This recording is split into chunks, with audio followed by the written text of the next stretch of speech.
Bill number 70 of 2023, a bill originating from this National Assembly that will be considered at the Committee of the Whole House stage this afternoon. It is a bill that seeks to provide for the regulation of betting, casinos, and other forms of gambling, authorization of prize competitions and public lotteries for the establishment of the Gambling Regulatory Authority of Kenya, for the imposition of tax on betting and other forms of gambling. So these are bills that debate on them were concluded at the second reading stage, and this afternoon, if there were any amendments that had been proposed by the members, then they will be considered at this particular stage.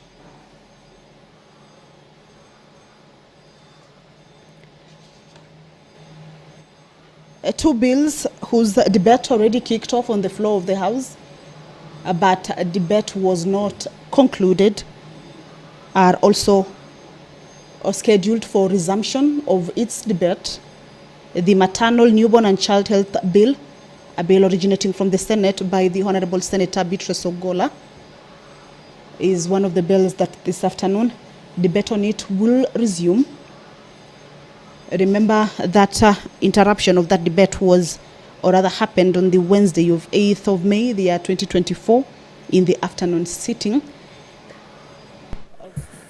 I'm informed we do have quorum now, so we'll proceed today's business. Clerk, proceed to call the first order, please. Order number 1, administration of oath. Order number 2, communication from the chair. Order number 3, messages. Order number 4, petitions.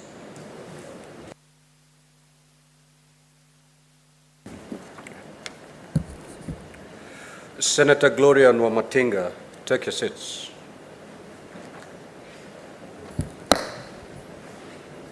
Honorable Senators, pursuant to Standing Order 232(1)B, I hereby present a petition that has been submitted through the clerk by Mr. Japheth J. Makoha on behalf of TRIPU, the Impact Community-Based Organization, regarding amendment to Section 32(3) of the County Governments Act. As you're aware, Article 1191 of the Constitution states, and I quote, "Every person has a right to petition Parliament to consider any matter within its authority, including to enact, amend, or repeal any legislation." The salient issues raised in the petition are as follows. 1, that Section 32(3) of the County Governments Act states that the governor may assign the deputy governor any other responsibility or portfolio as a member of the county executive committee.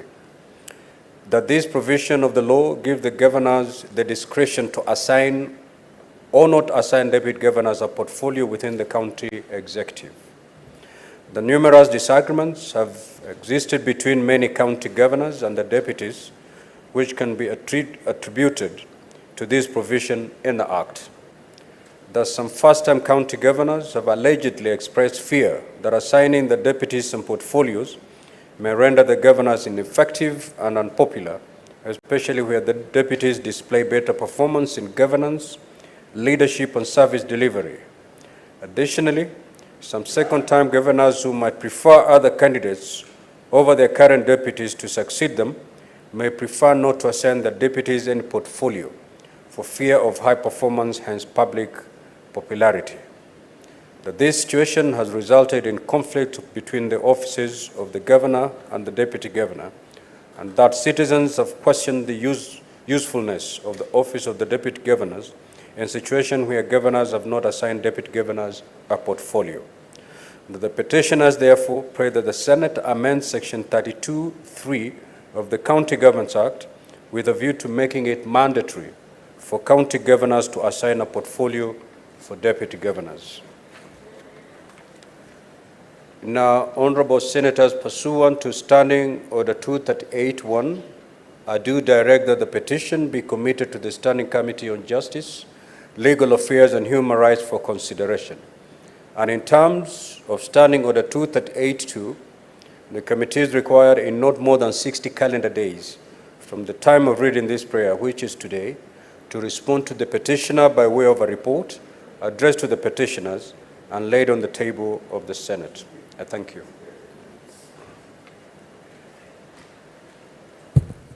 Next order.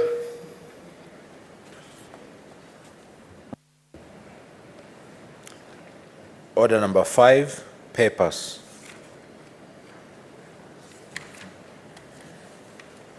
The Senate Majority Leader.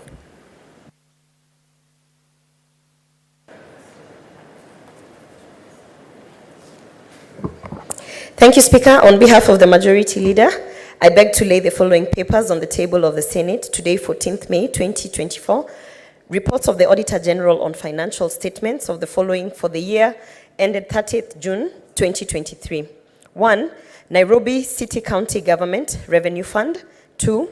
Nairobi City County Government Receiver of Revenue. 3. Gatundu Water and Sanitation Company Limited. 4. Limuru Water and Sewerage Company Limited. 5. Embe Water and Sanitation Company Limited. 6. County Government of West Pokot Revenue Fund. 7. West Pokot County Assembly Staff Car Loan and Mortgage Fund. 8. West Pokot County Car Loan and Mortgage Fund.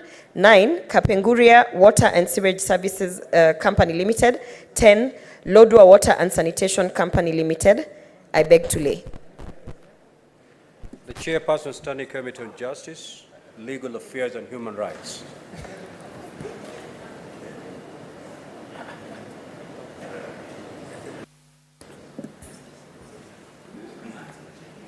That report is dropped. Next order, Clerk.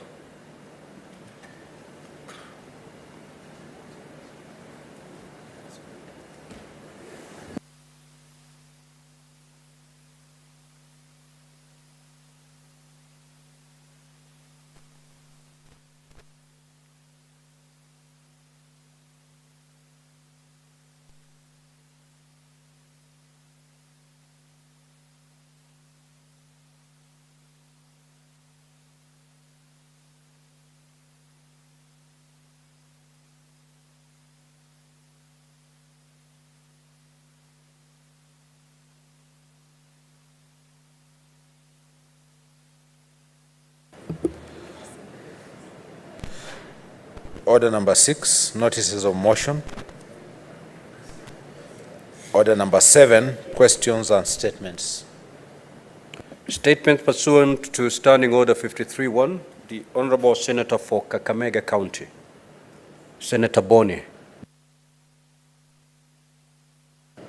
Thank you, Mr. Speaker. Mr. Speaker, sir, I rise pursuant to Standing Order number 53-1 to seek a statement from the Standing Committee on National Security, Defense and Foreign Affairs on harassment of tuk-tuk and boda-boda operators by the police in Kakamega town.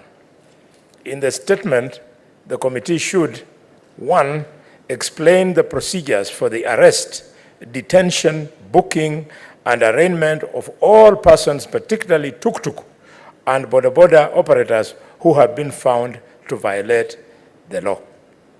2, state any measures put in place by the State Department for Internal Security and National Administration to safeguard the operators from harassment, including unlawful and undocumented arrests and detention by the police and county marshals, alias county askaris.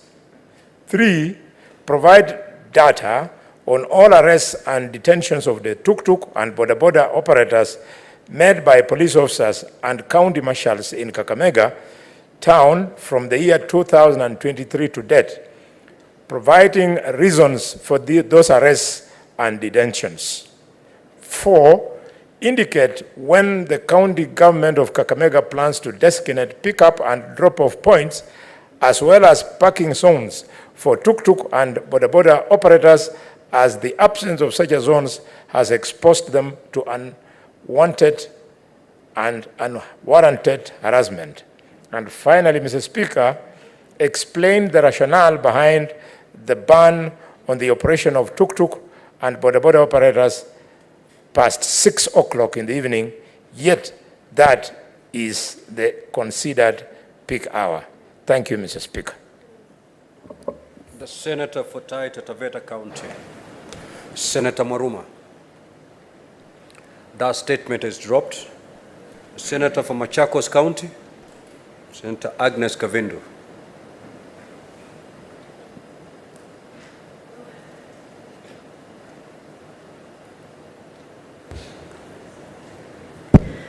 Thank you, Mr. Speaker. Request for a statement on the safety measures in place on reopening of learners.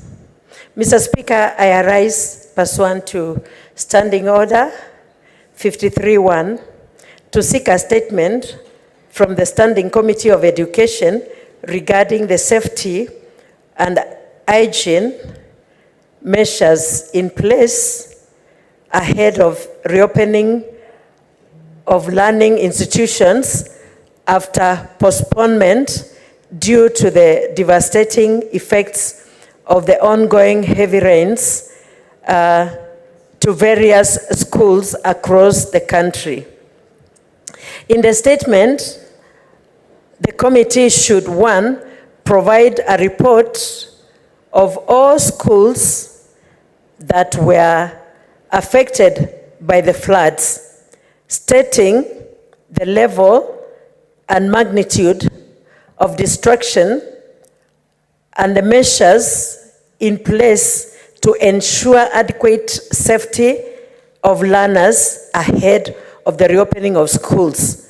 2, report the resources allocated by the government to ensure schools have efficient water supply and requirement standards of sanitation and hygiene. 3, state the number of persons currently hosted in learning institutions as a result of displacement by the floods and other rain-related calamities across the country. And 4, cause a review and improvement of current measures and guidelines to mitigate the effects of floods and learning institutions, including early warning system mechanism in the prevent future interruptions of the learning in schools by floods. Senator Agnes Kavindu, Senator Machakos County. Thank you, Mr. Speaker. The Honorable Senator for Embu County, Senator Alexander Mundegi.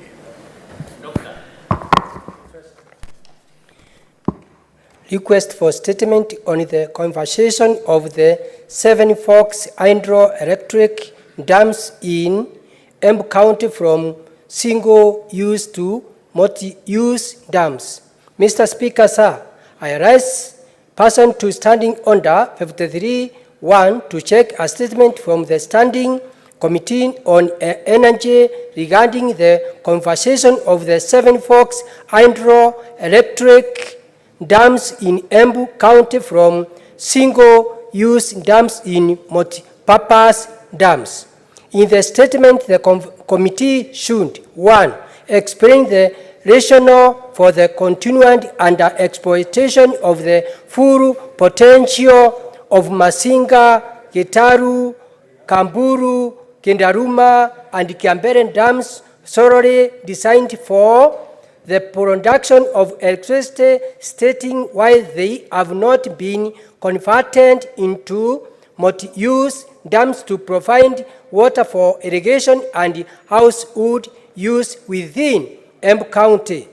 Outline the necessary policy and structural adjustment required to enable the distribution of water from those dams to area like Kindune use, Kianjiro use, and Kiambere use for owned gravity feed system to irrigate farms in Bere South and Bere North constituencies. 3. Statewide, the State Department for Energy has never considered the impact of conserving hydroelectric dams into multipurpose dams in transforming other sectors of the economy, such as hydro, tourism, horticulture, mirror, cultivation, crops, and fruit farming in addition to electricity generation. And 4. Explaining the socio-economic advantage versus the cost of repurposing the Seven Forks hydroelectric dams into multipurpose water reservoirs. Senator Alexander Munyimundigi, Embu County. Chair Jailak, having explained your absence to the satisfaction of the chair, I vacate my earlier orders and allow you to proceed to table your paper. Proceed. Thank you very much, Mr. Speaker, and I indeed want to appreciate you for understanding the predicament that I was in, leading to your earlier decision. And I want to once again appreciate you. And Honorable Speaker, I beg to lay the following paper on the table of the Senate today, 14th May 2024, being the report of the Standing Committee on Justice, Legal Affairs and Human Rights on its consideration of the Houses of Parliament Bicameral Relations Bill, National Assembly Bill number 44 of 2023. I thank you, Mr. Speaker. Thank you, Honorable Senators. Before we proceed to the next order, or before maybe allow limited comments on the statements that have been sought, allow me to make the following communication. Senator Funyandarwa, you may do that after the session is done. Now, Honorable Senators, in the Speaker's Gallery, we have 6 students from Kisii University Students Association in Kisii County who are undertaking a one-day education visit in the Senate. Honorable Senators, in our usual tradition of receiving and welcoming visitors to Parliament, I extend a warm welcome to them, and on behalf of the Senate and my own behalf, wish them a fruitful visit. I will allow Senator Gloria under 1 minute to extend a word of welcome to the 6 students representing the association. Thank you, Speaker. Let me take this opportunity to welcome the students to the Senate. This is the upper house.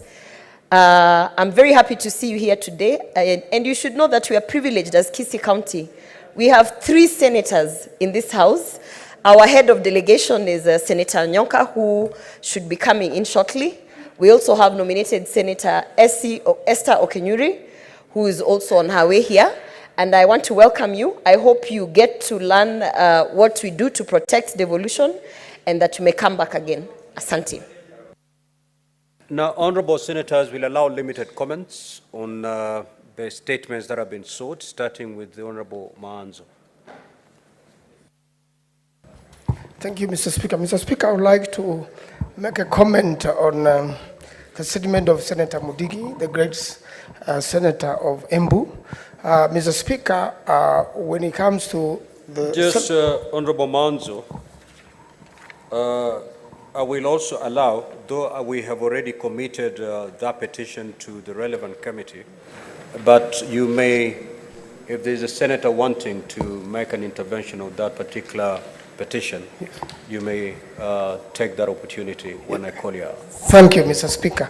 Mr. Speaker, while supporting Senator Mudigi, I would like to state that, you know, the dams have to be useful to the counties next to them, and also, Mr. Speaker, that the water is also to be useful to the neighborhood. Mr. Speaker, other than generation of electricity, like now that the dams are overflowing, there must be a way of making sure that, Mr. Speaker, that it controls the floods properly, and we really thank God that nothing went extra.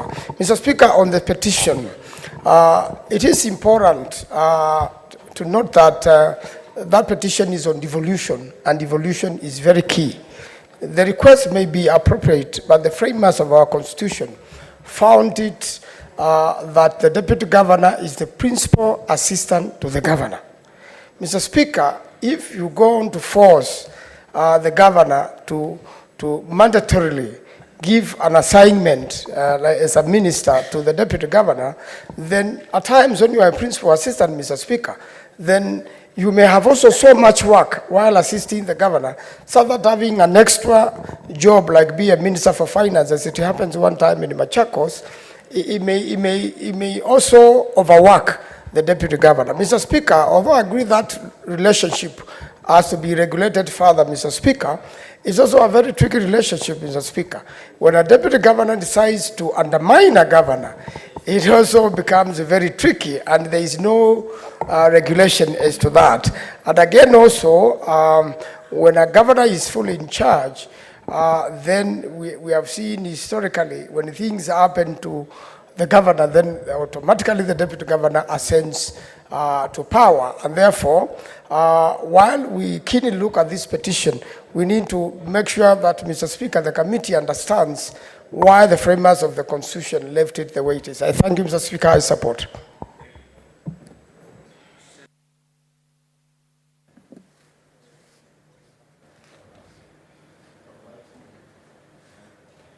Thank you very much, Honorable Speaker.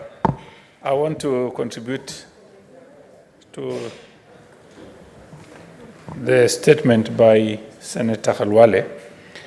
Honorable Speaker, border are present throughout Africa, even beyond, Honorable Speaker. And this is a critical transport system helping people in a rural part of this country. And they are facing a lot of challenges, Honorable Speaker. Challenges from the police, challenges from criminals hijacking, abducting border operators.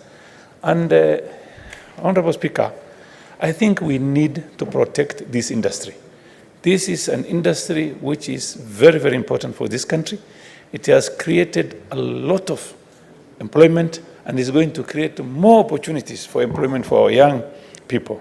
Yes, we need to have basic traffic system implemented or observed by border operators. But you see, even the government has done some very, very important initiatives for the border operators. Motorcycles under 250 cc is zero rated. And this is helping a young man who is operating this border to be saving some money for his future living standard. Honorable Speaker, in support of Senator Khalwale's statement, I would want the government and the police in particular to understand that these people who are operating the borders are our people, are our young boys and girls. They must be given maximum respect and also be taken care of as Kenyans and as our children. Thank you very much, Honorable Speaker. Senator Sots.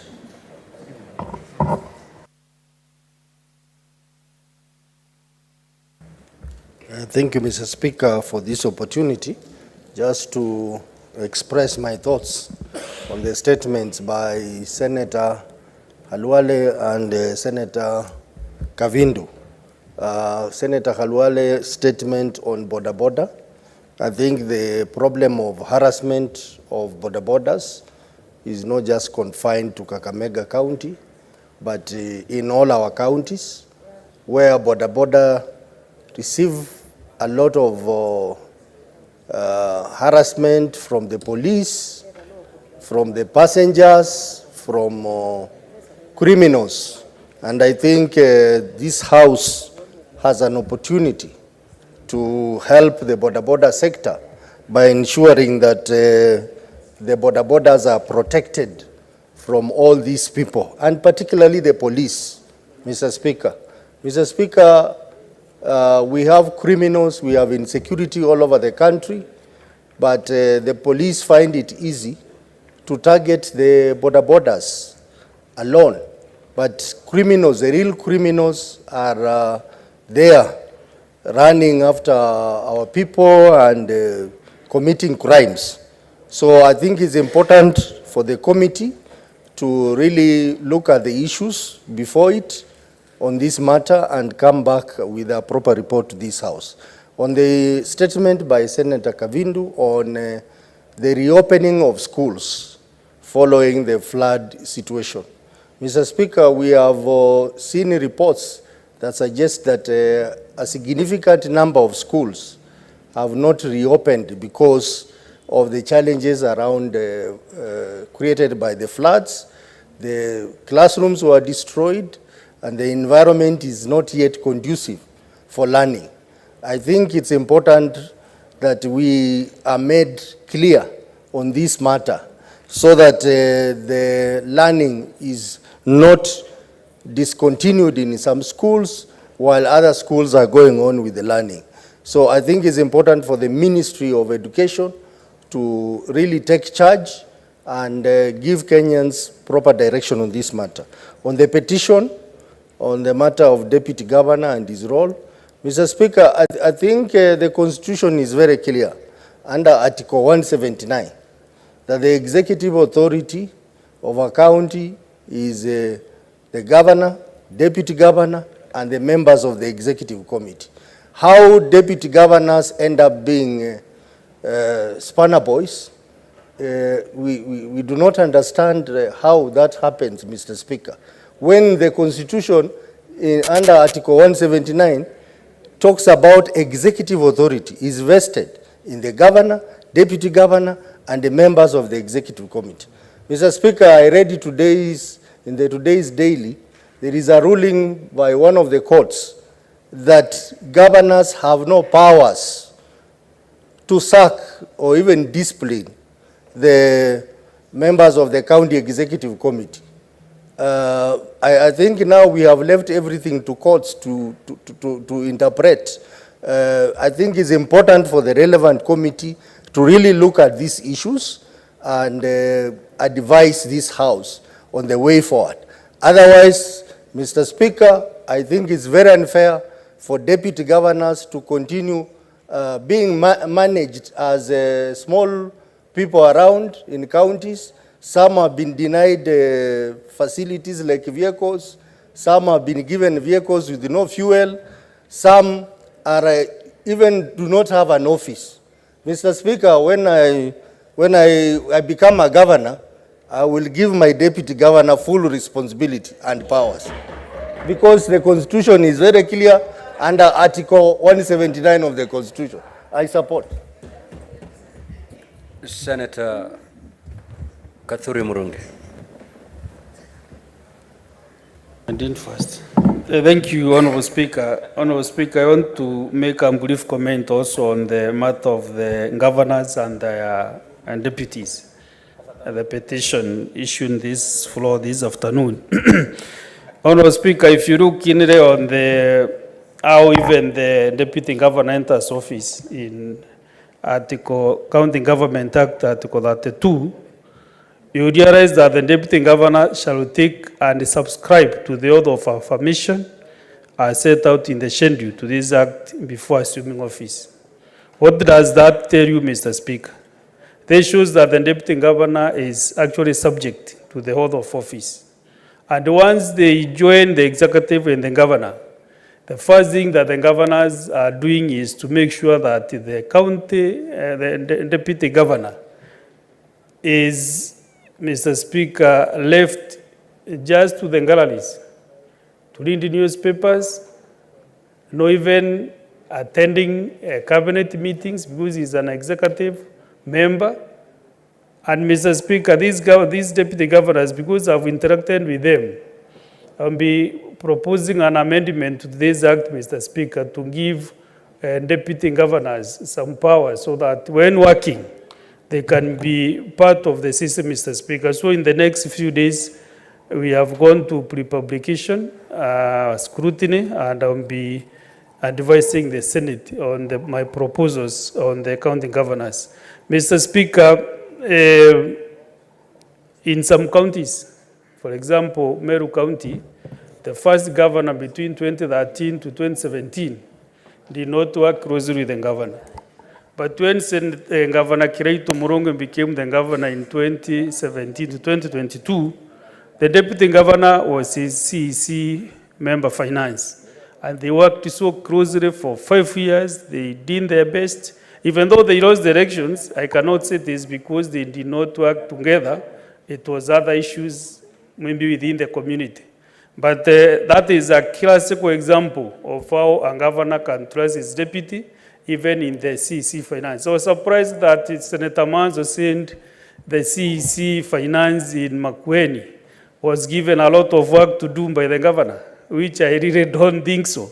Because, Mr. Speaker, deputy governors are as equal to the task as governors. So there is no task which is so difficult to them. And therefore, Mr. Speaker, this Senate should come up with concrete proposals that will really fence the office of the governor and the office of the deputy governor moving forward. Mr. Speaker, I was also interested with the statement by Senator Kavindu on the reopening of schools. Honorable Speaker, their schools were opened yesterday, but as the situation is, still students are in devastated classrooms. Some schools are already submerged. Others have no classrooms and desks. And Mr. Speaker, I don't know whether the government has really come up with the statistics to show which schools are functional and which are not. And really, I want to ask the CS Education and the CS Treasury to come up with a very fast supplementary budget so that these institutions can be supported with finances, the members of National Assembly to rearrange their NGCDF priorities and work on the schools that have issues so that, Mr. Speaker, the schools can learn properly. Also, the county governments, they have an obligation also to rearrange their budgets so that they can come up with supplementary budgets which will be able to do the small bridges which have been swept, the small roads connecting to schools, so that everybody can get involved, Mr. Speaker. It is only that a house has no capacity to allocate resources. If we end that capacity, Honorable Speaker, this afternoon we cannot be doing anything else but to allocate money across all the schools. But maybe in the future, this will be regarded as the most happy house, which will be able to make such decisions with haste, Mr. Speaker. I thank you very much. Senator Oburu Oginga. Thank you, Mr. Speaker, sir. Mr. Speaker, sir, I rise to comment on the statement sought by Senator for Embu County, Senator Alexander Mundingi, on the issue of the dams which should be used for multipurpose. Mr. Speaker, sir, the dams the Senator is talking about are the major source of electricity for our country. And Mr. Speaker, these dams were constructed sometimes back in 1968. And since then, there have been very little maintenance of these dams, Mr. Speaker. Mr. Speaker, they are silting, and these dams are overflowing. They are causing a lot of damages downstream. Mr. Speaker, these dams were designed only to produce electricity, but it is understandable because of the times they were constructed, those times.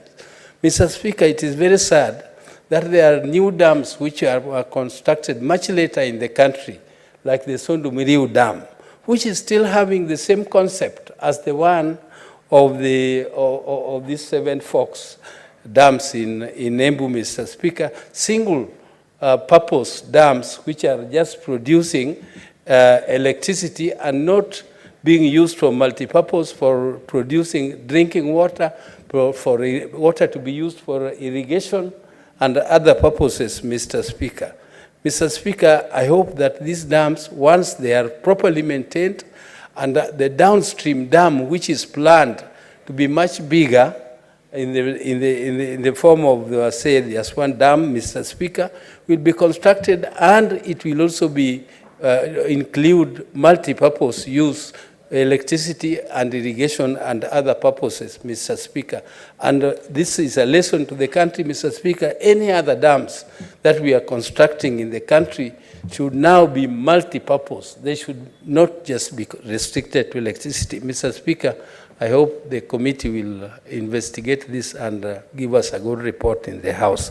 Thank you, Mr. Speaker, sir. Senator Methu. Thank you very much, Honorable Speaker, for giving me an opportunity to comment on these two statements. But I want to restrict myself to commenting on the statement that has been sought by the Senator for Kakamega, Senator Dr. Boni Halwale,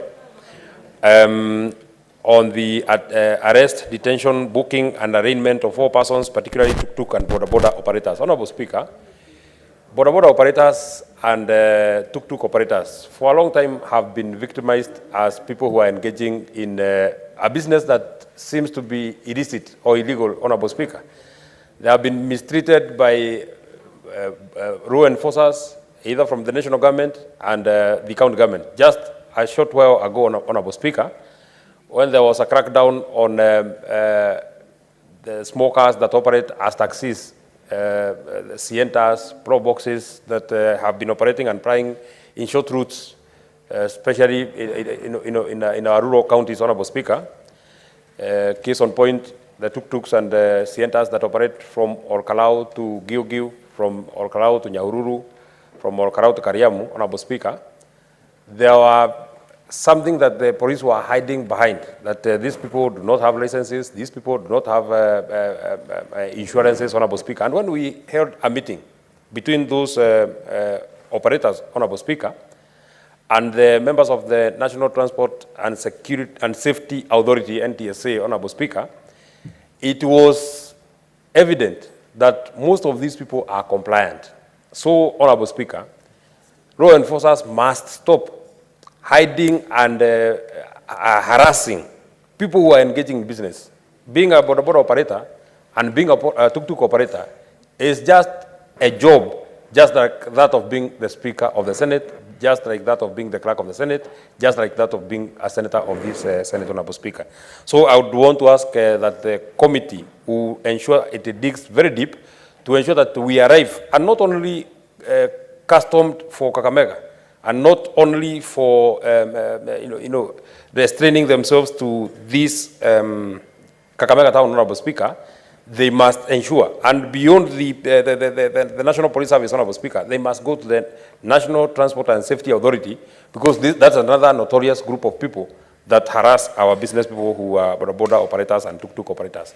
Honorable Speaker, as I wind up, I also want to give my comment and opinion on the petition that has been laid to the Committee on Justice that is led by Senator Hilary Sigei. Honorable Speaker, in the architecture of the running of a county government, Honorable Speaker, the executive power lies with the governor. The principal assistant to that governor is the deputy governor. Honorable Speaker, in the Article 34, 4 of the County Governments Act, Honorable Speaker, it gives the governor the prerogative of either assigning his deputy a role in as a member of the County Executive Committee or not, Honorable Speaker. And more often than not, as it has been pointed out in that petition, Honorable Speaker, when you are a first-time governor, you do not want to assign roles to your deputy governor so that your deputy governor does not seem to work very hard or does not seem to overshine you or does not seem to be more hardworking than yourself, Honorable Speaker. And that way, he is not seen to be a competition to your office, Honorable Speaker. Once upon a time, Honorable Speaker, there was a deputy governor from a county that I know and that I come from, Honorable Speaker, and he used to say, the way this county has been operating, I have been reduced to a person who is equated to a spare wheel of a vehicle. And a spare wheel can never operate when the four wheels are operational, Honorable Speaker. He was saying that I am here waiting for either the governor to die, become bankrupt, or to become mad. So if he will never become bankrupt, Honorable Speaker, I shall be earning a salary for not doing anything, Honorable Speaker. But then we must also be careful so that we do not assign so many roles as it has been pointed by Senator Gitonga, Honorable Speaker, the Senator from Makueni, so many responsibilities to the Deputy Governor that he is not able to be the principal assistant to the Governor, Honorable Speaker. But this matter must be looked into. We cannot relegate Deputy Governors to be flower girls and flower boys, Honorable Speaker. That they don't have anything that they are doing. You cannot be able to tell, I am a senator from Nyandarua, I cannot be able to tell what exactly the Deputy Governor of Nyandarua does or how he earns his salary. Because you must work to earn. If you're not working, why are you earning? We cannot then leave it to the prerogative. Because some of these marriages, Honorable Speaker, and you know, some of these political marriages are for convenience. It is not that I looked at a certain, my deputy governor and thought that he's a person that we can work together. It is for convenience because he comes from the south, I come from the north. So if we combine our votes, we shall win. After winning, we have no formula of how we shall work for our people. So this is a matter that the JLI committee must put their best foot forward. They must think through it, Honorable Speaker, so that we are able to give justice to the deputy governors and so that we can be able to help. You saw when we are dealing with the petition on the removal of the deputy governor for Kisii, you could be able to tell that the governor and the deputy governor are not working, are not singing the same tune, Honorable Speaker. And you know, Honorable Speaker, the way these marriages are formulated, there's no route for divorce. Once you engage in a marriage, 5-year term, if you come back again, you shall have to stay with your deputy governor for another 5 years. So we must ensure that these marriages work. Whether they want or they don't want, we must ensure that these marriages work. Thank you very much, Honorable Speaker. Senator Beatrice Agola. Thank you, Honorable Speaker. Honorable Speaker, I want to start by making a comment on the petition. Honorable Speaker, the Constitution talks about a deputy governor as a principal assistant. And a principal assistant, there is no time the Constitution to me has been ambiguous that there shall be a governor, take it to the other way, there shall be a president, there shall be a speaker, as you are here, and a deputy speaker, Honorable Speaker. It is very clear that there has to be order in management, Honorable Speaker. What creates a problem is that there are people who get into this marriage with an arrangement, illusionary arrangements, where some deputy governors think they are going to share power on a 50-50 basis. Honorable Speaker, that is never in the Constitution. So how you work comes to interpersonal and interpersonal skills, Honorable Speaker. And if a deputy governor wishes to be a governor, there's a time frame of after 5 years, you can then work towards being a governor or a president or a speaker. Honorable Speaker, once in this House, Honorable Speaker, the minority had an issue and the Deputy Speaker of the Senate was on the chair. And I remember very well, and it is on the Hansard, that the Deputy Speaker, who was the Speaker then, said that issue would not be solved until the substantive Speaker was on the floor. So, Honorable Speaker, that shows that there are certain duties that cannot be delegated. What is the point of order, Senator Fomero? I have never made such a ruling when I'm presenting this House, Mr. Speaker. Unless if Senator Beatrice can bring an answer and they think that I did that, then Mr. Speaker shouldn't be out of order. But also my other point of order was that we know that the marriages are made in heaven, Mr. Speaker. And this marriage between governors and the county deputy governors, what happened that marriages are seen to be made in heaven. And I've heard you quote several in the weddings in Omabi, that now weddings are not working for deputies and their governors. Here on earth. Honorable Speaker, I only emphasize the fact that the Constitution talks about a principal assistant. An assistant comes in when the principal is aside. So, Honorable Speaker, we must as a House also preserve order in management. And Honorable Speaker, I was only saying that the kind of relationship that is between a governor and a deputy, just as they began, because they made choices, and choices have consequences. Honorable Speaker, they must rely on the interpersonal and interpersonal skills. And Honorable Speaker, they must not struggle over power, but look at the services they offer to the people in the county. Honorable Speaker, I also want to comment on the statement by the Kakamega Senator on the harassment of border borders and tuk-tuks in Kakamega town. Honorable Speaker, border borders, by their nature now, and because of the state of unemployment in this country, a number of them are very skilled people. Some of them graduates, a number of them Form 4 leavers, and tuk-tuk as well. So, Honorable Speaker, there is need for some organization of these border borders. The police, by their training, must work with the border borders in such a way that they are able to develop them. Honorable Speaker, our counties have sectors like the cooperative docket. This can be put into use where the border borders can be grouped into associations, they can be trained, they can be registered, they can be empowered so that they are helped at the expense of being harassed, because these are people also fighting for livelihoods. But on the other hand, Honorable Speaker, we must also as a country look at the welfare of our security, of our police officers. Honorable Speaker, if you go to many of the police stations, that is not to say that they should harass the border borders or harass any Kenyan. But the police officers, as a country, we must also invest in their welfare.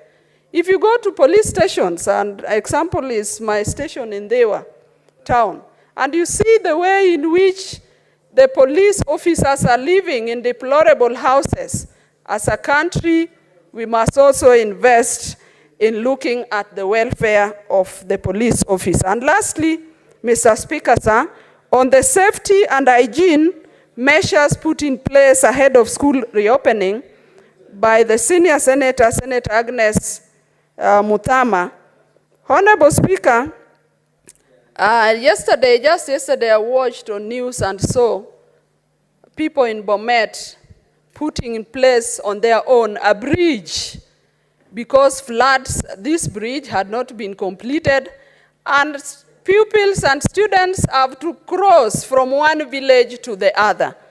Honorable Speaker, as a nation, we must look at the safety, not only the safety of students, but the safety of everybody. And that brings me, Honorable Speaker, to also make a comment on the many challenges that are facing our education system and schools in particular.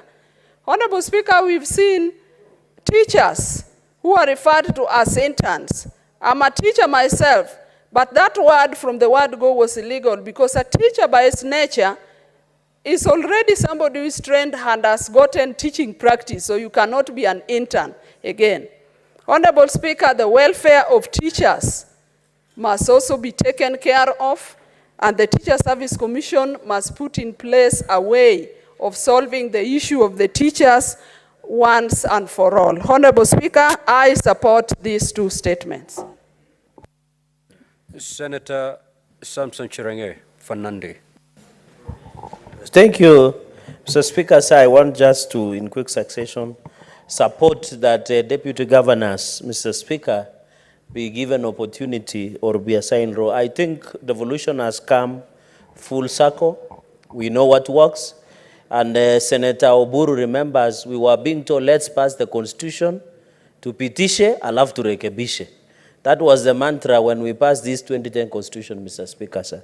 Mr. Speaker, sir, coming from the impeachment proceeding against Governor of Siaya, William Odwal, and Governor Robert Monda of Kisii, Mr. Speaker, when you are voting for a governor, you vote for the governor and the deputy governor, even if it is out of marriage of convenience, Mr. Speaker. So whenever you go to the ballot, you vote for the governor and the deputy governor on a joint ticket, Mr. Speaker.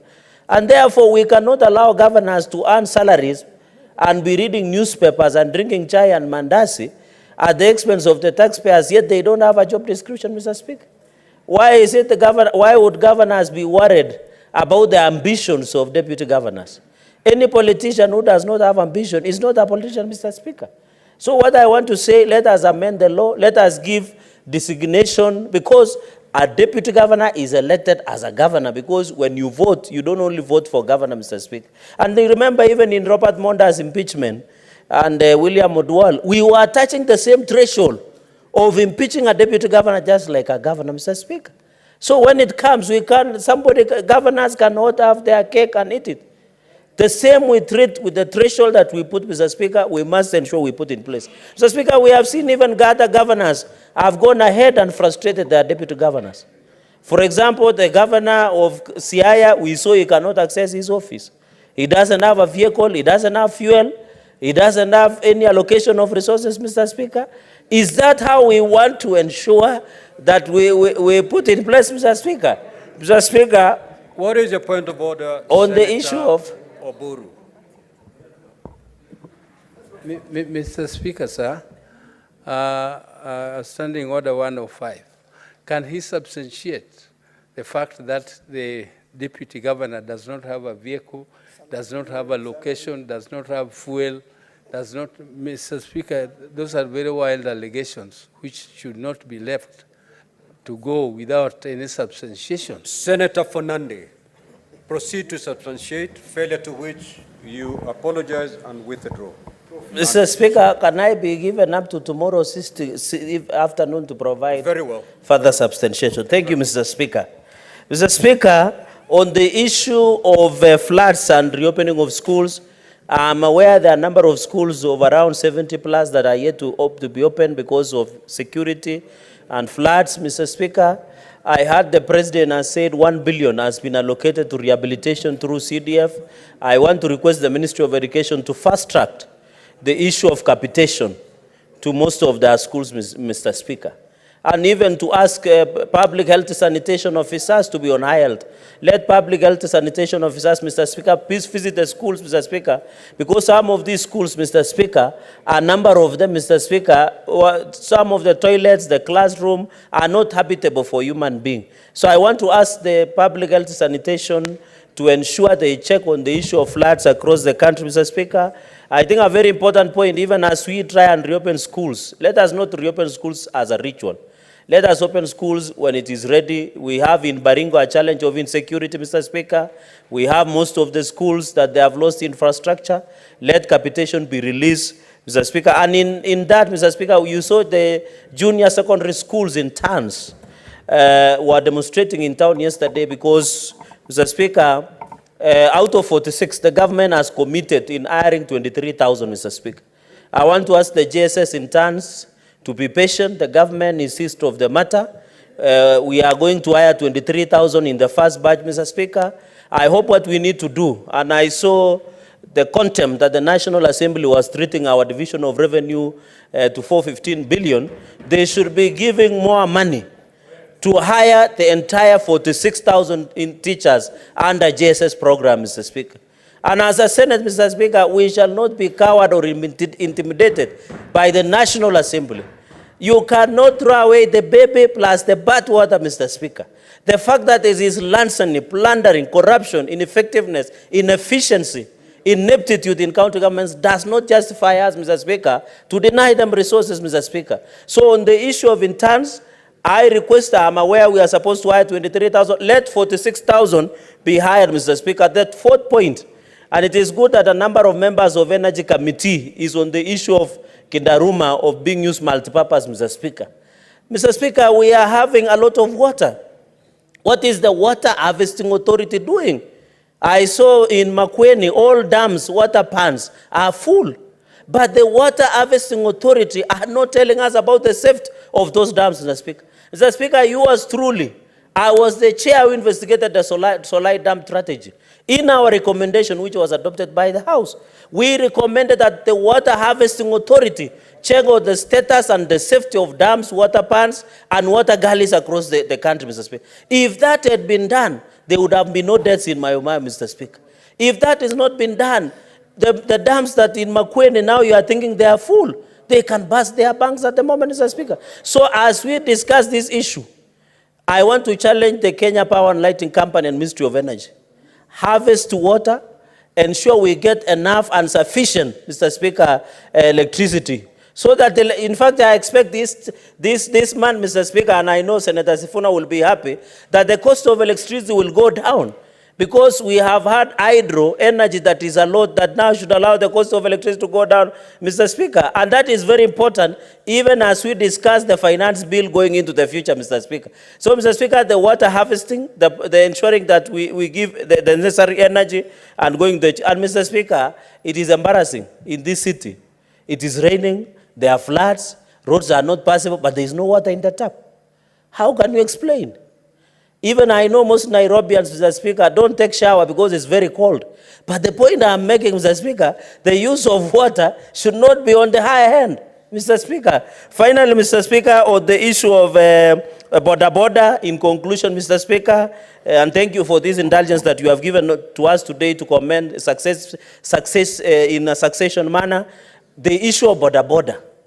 Mr. Speaker, in where I come from, in Nandi, there is what we call protection fee. There is what we call watching fee. There is what we call stopping fee by traffic police officers, Mr. Speaker. I want to ask our Professor Kithure Kindiki, one of the best performing cabinet secretaries of our times, and I'm happy to be alive that Professor Kithure Kindiki is the Minister of Interior, to crack on the errand police officers who are harassing and imitating borders, Mr. Speaker. Mr. Speaker, can you protect me from Senator Medhu? I know he might be on somebody's payroll, but he should allow me to make my submission, Mr. You have Speaker. 30 seconds. 30 seconds. I'm coming home, Mr. Speaker. Mr. Speaker, and you know I want to remind of the famous song of James Hill. James Hill, he sang the culture, that you have to be honest at all times. It's a reggae song, Mr. Speaker. Sang very, and you know, there's more fire. Mr. Speaker, what I wanted to say in conclusion, in that part, the border should not be harassed. Mr. Speaker, can you believe you are harassed by police? You are harassed by a multi-credit that you have taken along from. You are harassed by your wife, your girlfriend, everybody, Mr. Speaker. How can you survive as a border fellow, Mr. Speaker?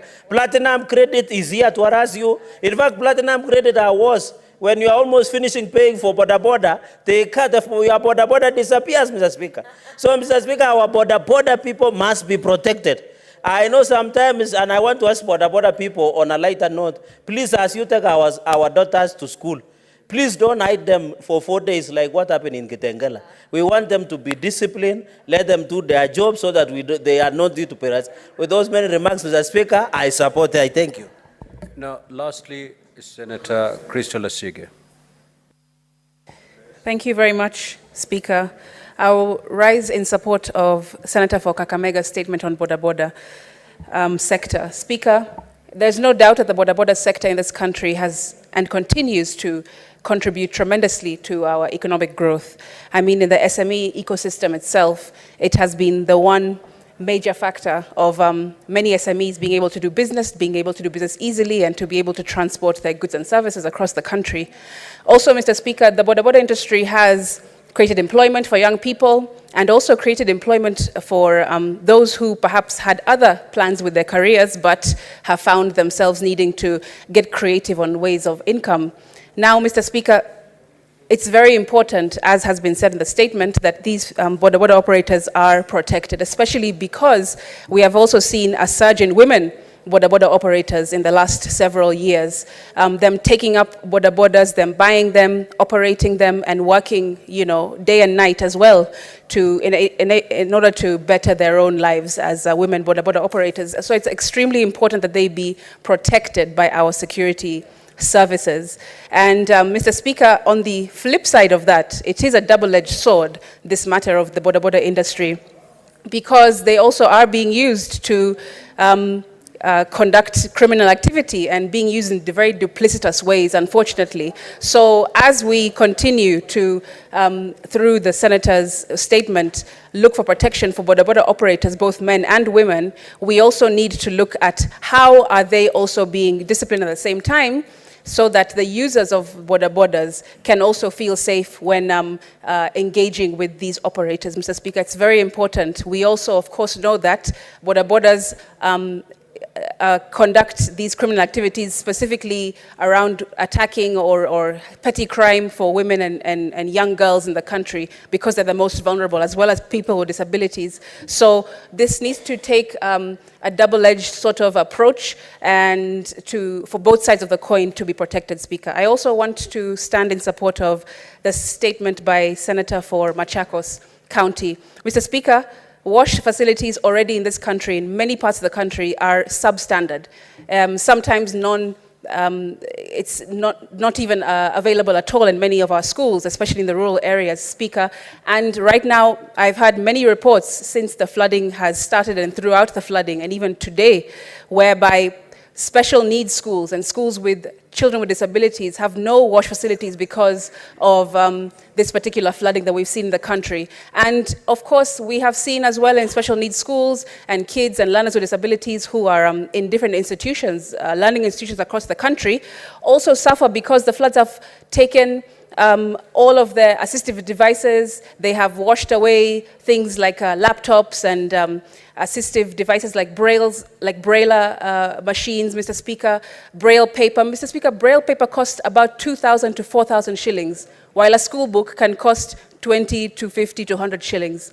And those have been completely destroyed by the floods. Also, Mr. Speaker, braillers cost around 200,000 shillings for a child with visual impairment to be able to write in school, when a pen or a pencil costs 5 to 10 shillings. So you see the cost that kids and learners with disabilities are having to pay because of the floods are exponentially higher than non-disabled learning institutions. Although all of them, of course, are very important to look into, I would hope that the Senator for Machakos would dig deeper into how the floods have cost the learning institutions that hold or school children with disabilities in the country, because it's a really big effect and no one is talking about them.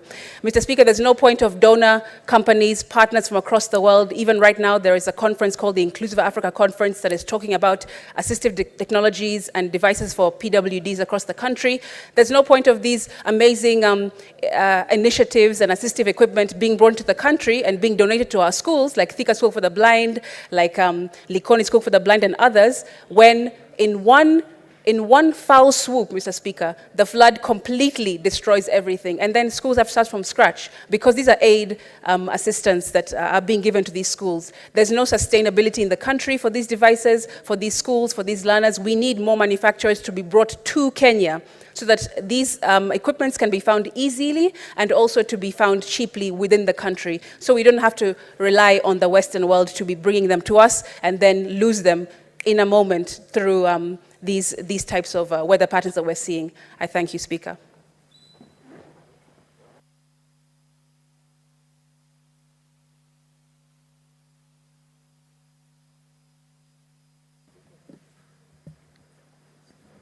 Okay. I will allow Senator Abbas, being the chair of the Devolution Committee, mainly to comment on the petition, and then I will allow Senator Sifuna to conclude it from there. Thank you, Honorable Speaker, for the consideration. Honorable Speaker, I want to talk about the deputy governors. As you're aware, at the time people are going for elections, governors don't move alone. And it is constitutional for a governor to have a deputy. Without a deputy, then the governor is not going to be considered for elections. But unfortunately, after taking the office, as I talk to you today, we have 21 cases of different countries that deputy governors have a problem with their governors. And they have reported to our Committee of Devolution. And already we have considered 3. The one in Transia, that they never worked for almost 1.5 years, but now they have worked. Now they are back to office. The deputy governor is back to office, and the deputy governor and governor now are working together. We have the case of Meru, which up to now we are not able to finish. There is the deputy governor of Sia that was impeached. And even yesterday, he was writing a letter to my committee complaining that he has not been given any opportunity to go and work, haven't been cleared. So, Honorable Speaker, we found that being the principal deputies to governors, most of the governors, deputy governors actually are working in a very difficult situation. That most of them even don't go to the office. Others have even gone back to study because they cannot work. They are not given official cars. Actually, some of them report to the county secretaries. And the CACs have even more powers than the deputy governor, who is the principal person to the governor. Honorable Speaker, as you're aware, that the deputy governor is elected because the governor is a runner to the governor who is elected. And therefore deserves better positions and better services and better office and better funding. We have a bill now that's coming of what is called the Intergovernmental Relations Bill. And the deputy governors committees came to me yesterday, and we said we'll look into it. They read a memoranda, so at least we can be able to consider the issues in that bill. The bill actually is a government-sponsored. It's been sponsored by the majority leader, though we already consider ourselves, but we haven't handed over to the majority leader. And therefore, I think the process of now putting the grievances and the problems of the deputy governors is already taken care of, will be taken care of in that bill. And one other thing about Honorable Speaker is that, we have also a deputy president in this country. The deputy president actually is the principal deputy of the president. And he has own responsibilities. He has been given at executive order by the president. He's already running several functions. He's actually in charge of devolution. He's in charge, he's the chair of the IPAC. I think even the deputy governors should be given responsibility equally, so that at least they can be able to function and work with the governors, and so that they can be able to deliver. With those few information, I wish to support the petition. Thank you. Senator Sifuna. Honorable Speaker, thank you for your indulgence. Mr. Speaker, the statement sought by the Senator for Taita Taveta County, the Honorable Jonas Mwaruma, could not have come at a better time. And I'm really hoping that the Committee on Devolution of this House... Now, Senator Sifuna. Yes. That statement was actually dropped. Oh. But allow me to say one thing, Honorable Speaker. So don't comment on it. Yes, because I caught the tail end of the submissions by my colleague from Nandi on some of the unfortunate pronouncements we had from the National Assembly yesterday regarding the decision by this House to award 415 million shillings to county governments. Honorable Speaker, I think there are things that we as a House have to make very clear.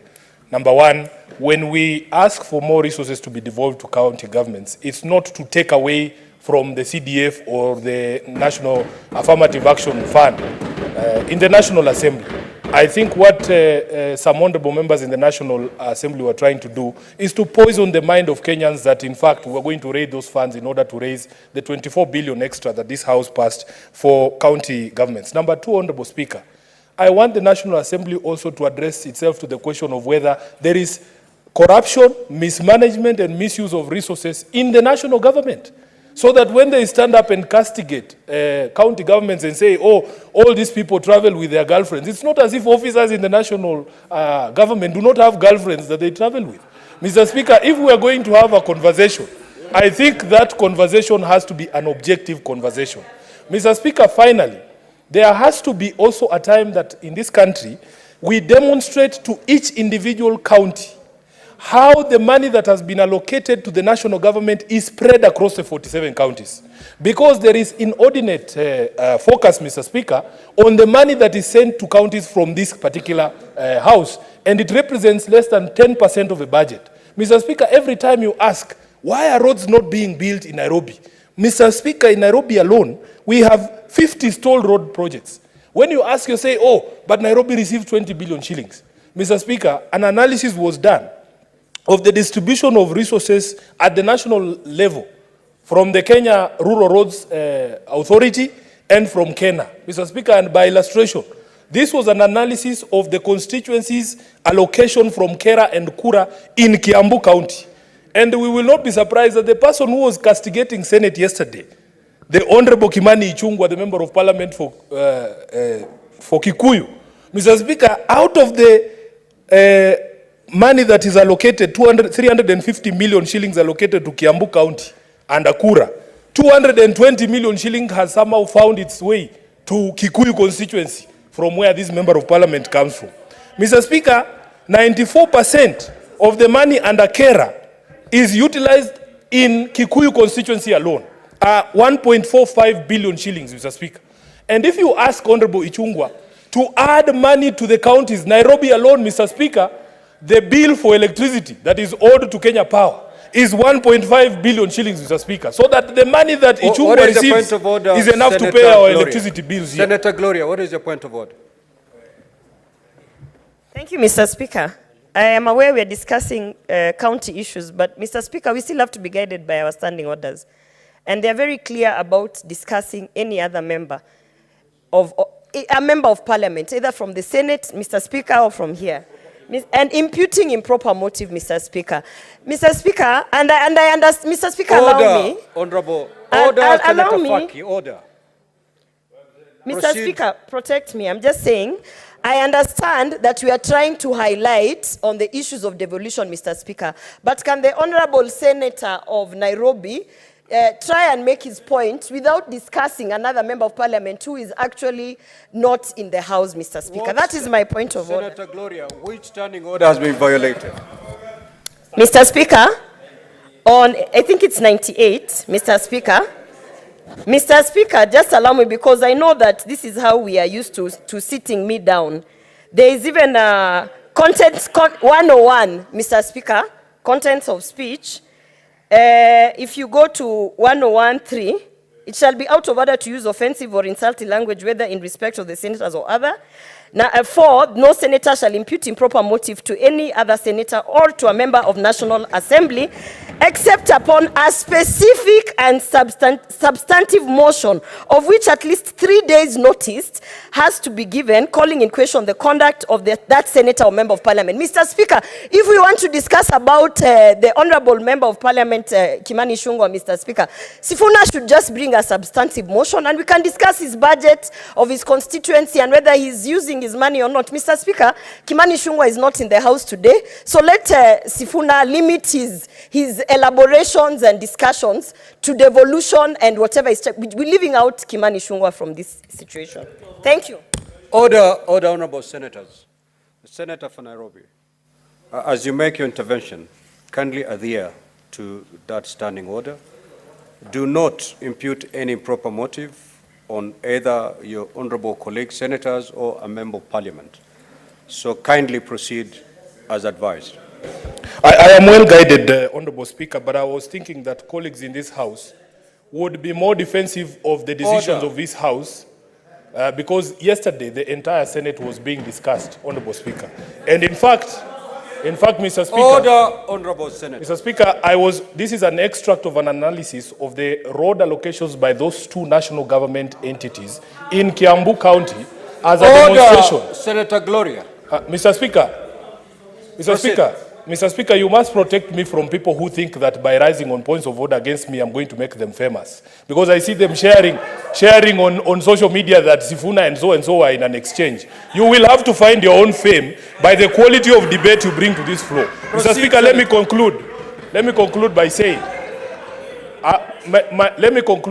this, Mr. Speaker, to conclude. That the discussion about allocation of resources, about the needs of the county governments and the challenges to devolution have to be had in a sober space and with context, Mr. Speaker, because as I was explaining to you before the point of order, 1.4 billion shillings, Mr. Speaker, is the amount of money that we require as Nairobi to pay off all our debts at Kenya Power so that all these members who come to Nairobi from those rural constituencies can continue to enjoy those services that the city provides. So when people come here and castigate and castigate decisions of his Senate, Mr. Speaker, and attack devolution on the basis of malpractices here and there. Yet those similar malpractices are actually present even in the national government. And I will be hoping, Speaker, as I conclude, that when this House puts together its mediation team, they will send serious senators to the mediation team who will not go there to try and defend Kimani Ichung'wah. I thank you, Mr. Speaker.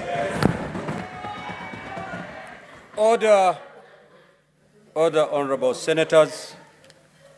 Before I ask the clerk to call the next order, I have this message to pass. Honorable senators, I wish to report to the Senate that I have, pursuant to Standing Order 46.3, received the following message from the Speaker of the National Assembly regarding the decision of the National Assembly on the Senate amendments to the Division of Revenue Bill, National Assembly Bills number 14 of 2024.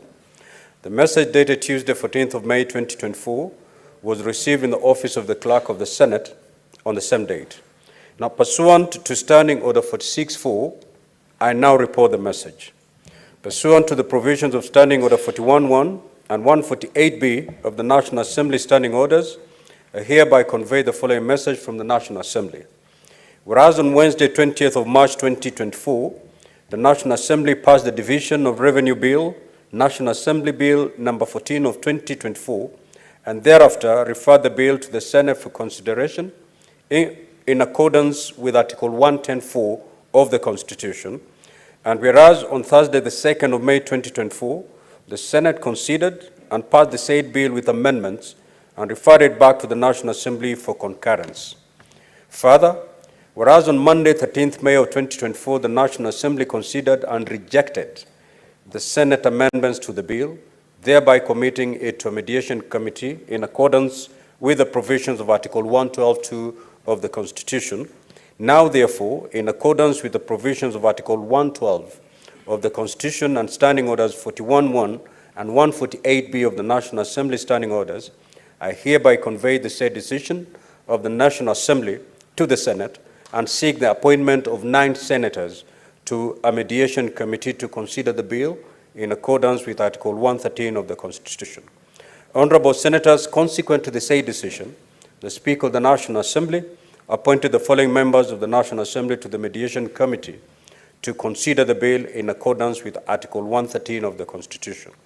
The Honorable Ndini Nyoro, MP, the Honorable Mary Emai, MP, the Honorable David Ochieng, MP, the Honorable Nyakundi Mokaya, MP, the Honorable Samuel Moroto, MP, the Honorable Samuel Atandi, MP, the Honorable Naisula Lesuda, MP, the Honorable Dr. Makali Mulu, MP, and the Honorable Ali Wario Guyo, MP. Now, Honorable Senators, pursuant to the provisions of Standing Order 166(2) of the Senate, and in consultation with the majority and minority leaders, I will, at the appropriate time, appoint senators to the mediation committee. I thank you. Next order. Next order, Clerk. You don't comment on messages, Senator for Nyandarua.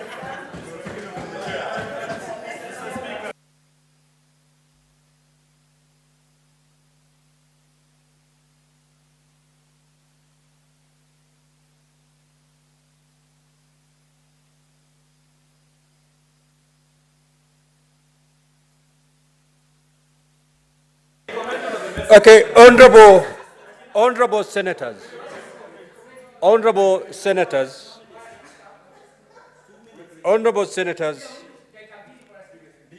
I will, with the limited powers given to me under Standing Order 1 of the Senate Standing Orders, I will allow limited comments on that message. 3 from the majority side and 3 from the minority side. Yes. Each speaking for 3 minutes.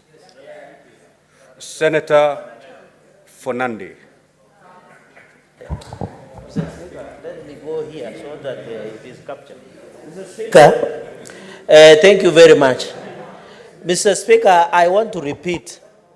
The reason as the majority side we supported an increment of 24 billion to 415 billion is to ensure there is equitable and equality in terms of development across the country.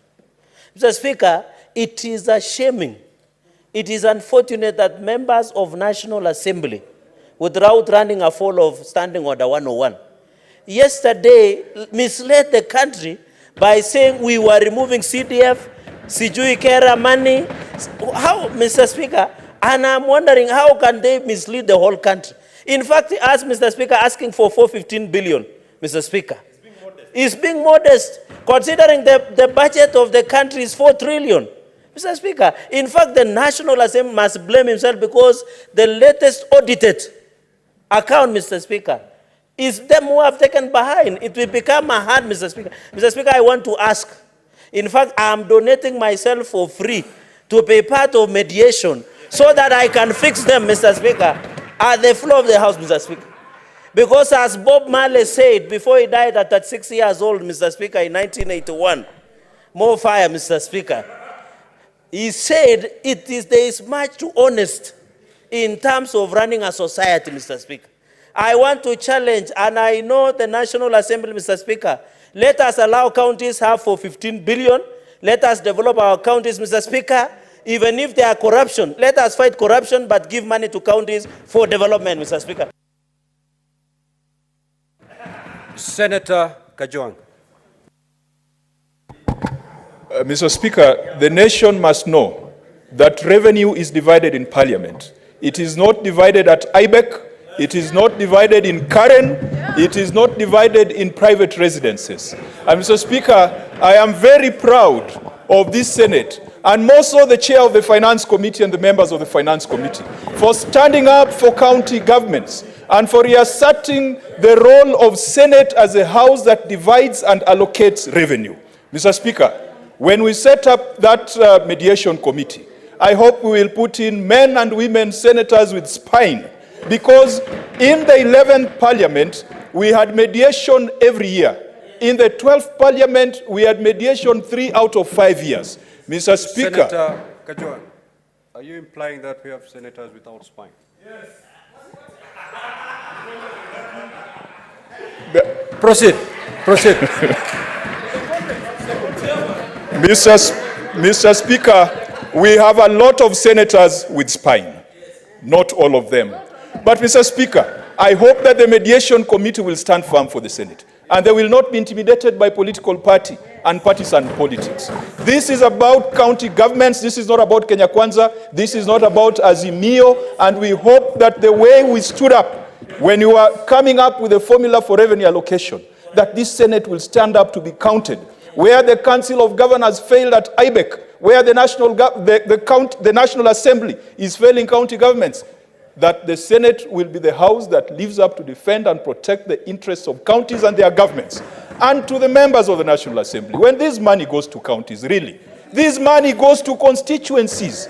What we have seen of CDF, of course, there are some things on the ground we have seen, but we have also seen the cars in the parking lot coming from CDF. Let us be honest. You cannot be pointing fingers at governors and also not looking at what the rot and the problems that we have seen in allocation and distribution of the resources that should go to CDF. Mr. Speaker, the Supreme Court said that this House must be involved in decisions to do with the NGCDF, with the NGAF. And Mr. Speaker, we look forward to the day that that legislative proposal will be brought before the Senate, because the Senate will do the right thing and make sure that we respect the 2 levels of government in this country, national and county governments. Those are the 2 levels of government in the Constitution.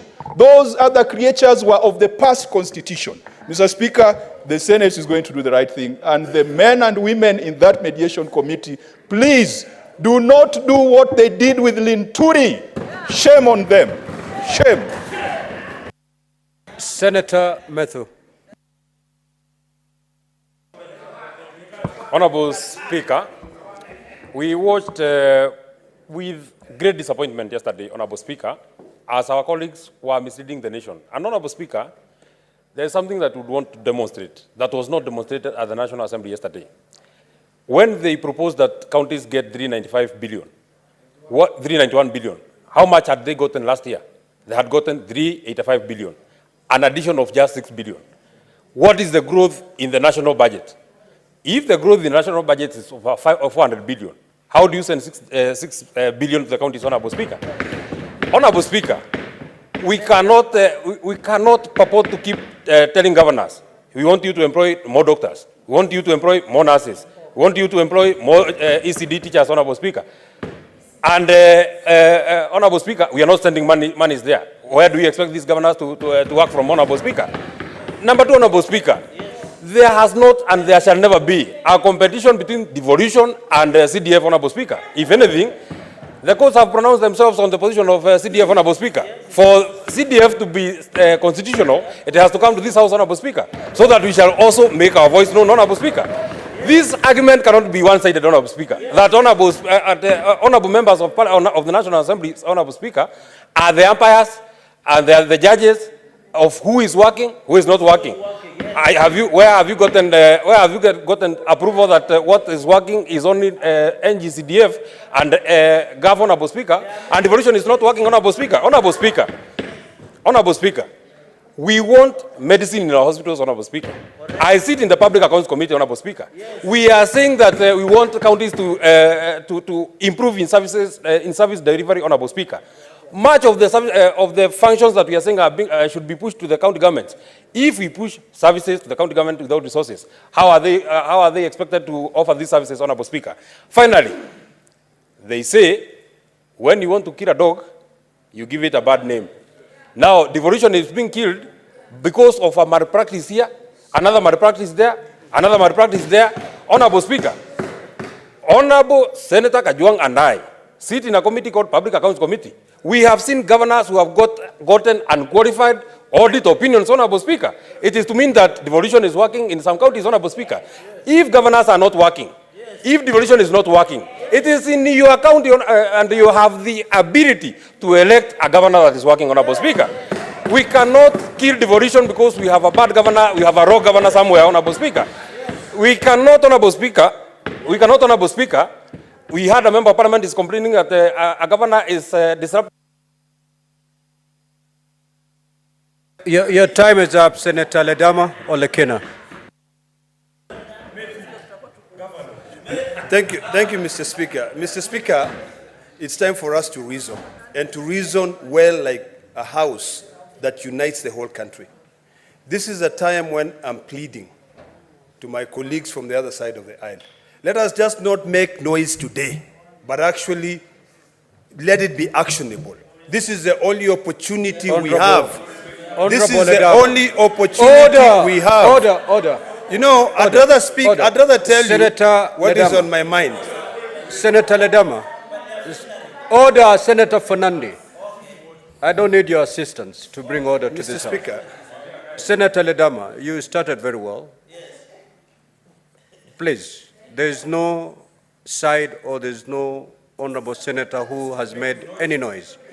Because if you made any noise, I would have thrown them out. Kindly use parliamentary language. You are doing well so far. Proceed. Mr. Speaker, you know, the time for reckoning will come. And you know, and I want to be proven wrong on that time. This is the time for us to be able to practice what we preach. Because if we come here and we say our hospitals need medicine, we forget that the Ministry of Health has the largest share of the budget, 131 billion. We are only asking for 15 billion to be sent to 47 counties. I heard yesterday a honorable member of parliament saying that money should not go to counties, should go to CDF. First of all, CDF is illegal. Being illegal, it is imperative for us to remember that our work as legislators is to make laws.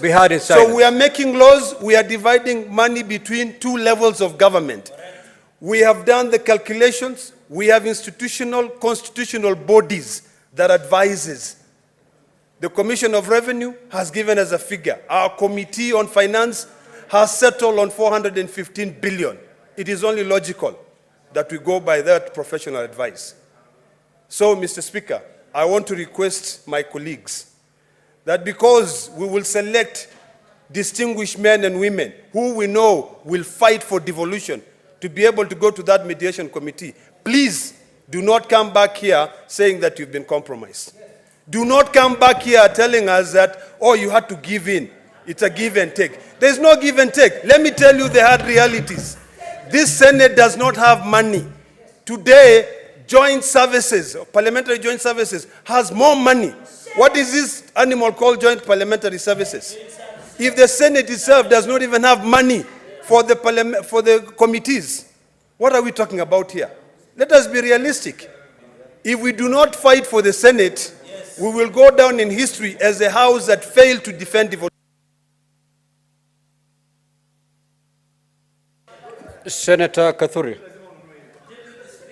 Thank you, Honorable Speaker, also for this opportunity to give a brief comment on this matter. Mr. Speaker, yesterday, the whole country was treated in a lot of theatrics at the National Assembly.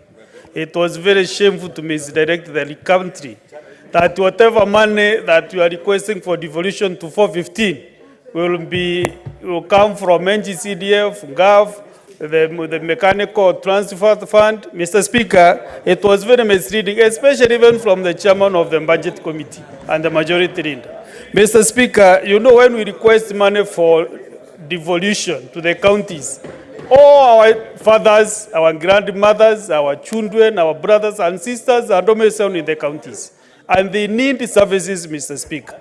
Mr. Speaker, looking at the list that you have just learned from the honorable members of the County Assembly, those are seasoned budget and appropriation committee members, veterans who have been there for the last 3 terms. We went to Parliament the same time with Dr. Makari Muru. When he is in that list, Mr. Speaker, I want you to match me with Dr. Makari Muru this time, so that we can be able to understand what we are talking of devolution. Actually, I'm written to the clerk to include me in that mediation committee this time, because we must make devolution work. We are not here so that we please some governors. If counties are not working, not all of them, if they are an issue with your governor, go and sort your issues with your governor in your county. Some counties are operating smoothly, executing very good services. Mr. Speaker, this time I think we want to be bipartisan on this matter. Let us all work together on the giving more counties money. And 415 is not asking too much. Maybe next year we want to go to 450 billion, Mr. Speaker, so that also services at the counties can be seen learning, and so that we can be able to make sure that devolution works. One thing, Mr. Speaker, that I've realized with His Excellency the President, is the only sitting president who last year, by June 31st, made sure that all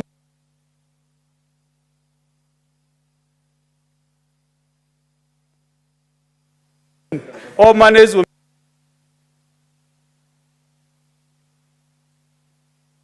down the president.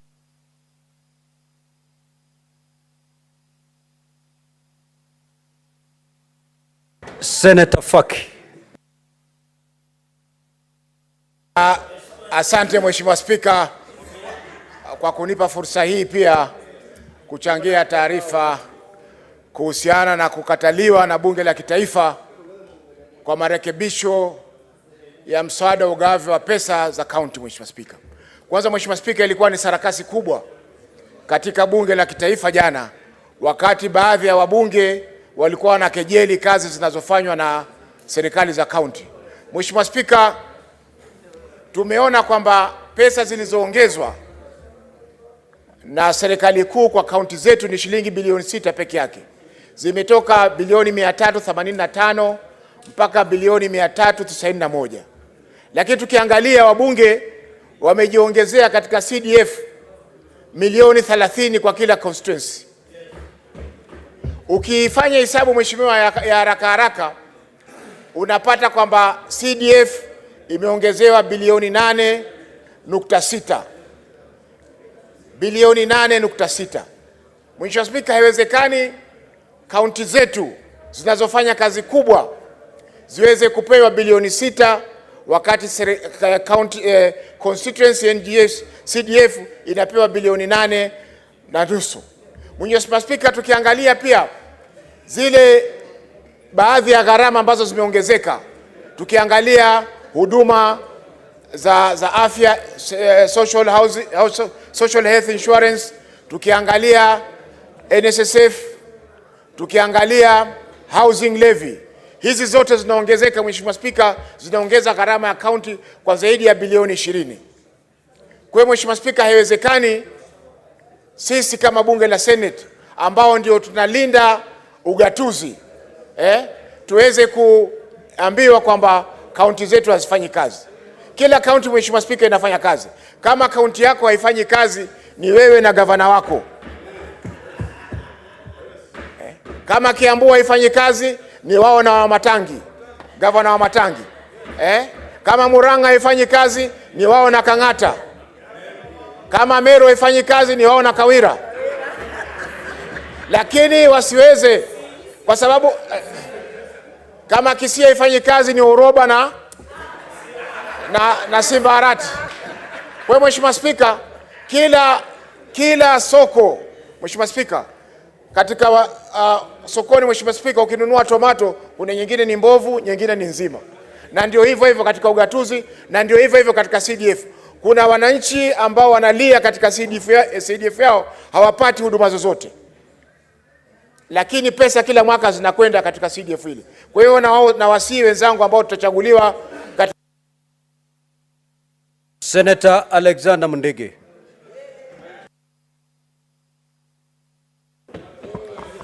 Bwana Spika, ni aibu kubwa sana kwa wajumbe. Bwana Spika, Senator Mundigi, just hold it. Senator Mazayo, you've just crossed to the aisle. You have crossed. And you're not supposed to come in between the senator who is speaking and the chair. Proceed, Senator Mundigi. Asante Bwana Spika, ni aibu kubwa sana katika Kenya MP 349 kusema magavana wafanyi kazi. Wakati tunajua hao magavana 47 wako na maseneta wao na wanja sema wafanyi kazi. Tumesikia hata MP wengine wakisema hata MC wakipatiwa pesa ipelekwe kwa CDF. Tukasindwa, kazi yao ni kazi gani? Na wametupatia aibu. Anja ya senator na governor ni sisi maseneta tunafaa tujue magavana wafanya kazi ama wafanye kazi. Kwa hivyo naomba wale watu tutachagua wakienda pale kuzungumzia ukatuzi wa counties na kutetea magavana ambayo wako na sinda ya mambo ya pending bill na wage bill, wao wamejikakamua kabisa wasiweze kuletwa down na hao watu. Kwa sababu ni kitu ya aibu sana kama MP afanye kazi, afai kusema gavana afanye kazi, hiyo ni kitu ya aibu. Kwa hivyo Bwana Spika, mimi naunga mkono wale watu wataenda kutetea sisi, wewe na usunjaa, lakini watuletee pesa. Kwa sababu tunajua mwaka uliopita tuliyopatia magavana pesa haikutosha na ikafanya mpaka county haijafanya ile kazi ya ukatuzi tunataka. Mambo ya county ni mambo ya hospitali, ni mambo ya maji, ni mambo ya kusaidia watu mazinani kona sote. Kwa hivyo mimi naunga mkono wale watu wataenda kutetea sisi, waende kama ni nyumba ya juu na wasiletwe down na wale MP ambaye ni watu wanataka kula pesa. Wamepatiwa pesa kila county, kila MP ako na pesa milioni 150 na pesa ya barabara kila MP milioni 50 na tujui hiyo pesa inafanya kazi gani, kwa sababu kazi yao ni ya kupeana mambo ya shule, hii hatukatai, na hiyo ingine ni ya kujengea NDC manyumba zao. Kwa hivyo ni aibu kubwa sana, ile pesa inaenda kusaidia mwananchi ambaye amelipa ushuru, halafu ndio MP anasema gavana afanyi kazi. Ni kitu ya aibu. Nataka kuambia ma MP wote, MP hakuna yoyote anafaa kuonesha gavana Kindore angesema ni sisi maseneta tunafaa tufanye hiyo kazi. Asante, naunga mkono Bwana Senator. Order, honorable senators. Senator Eddie Okech.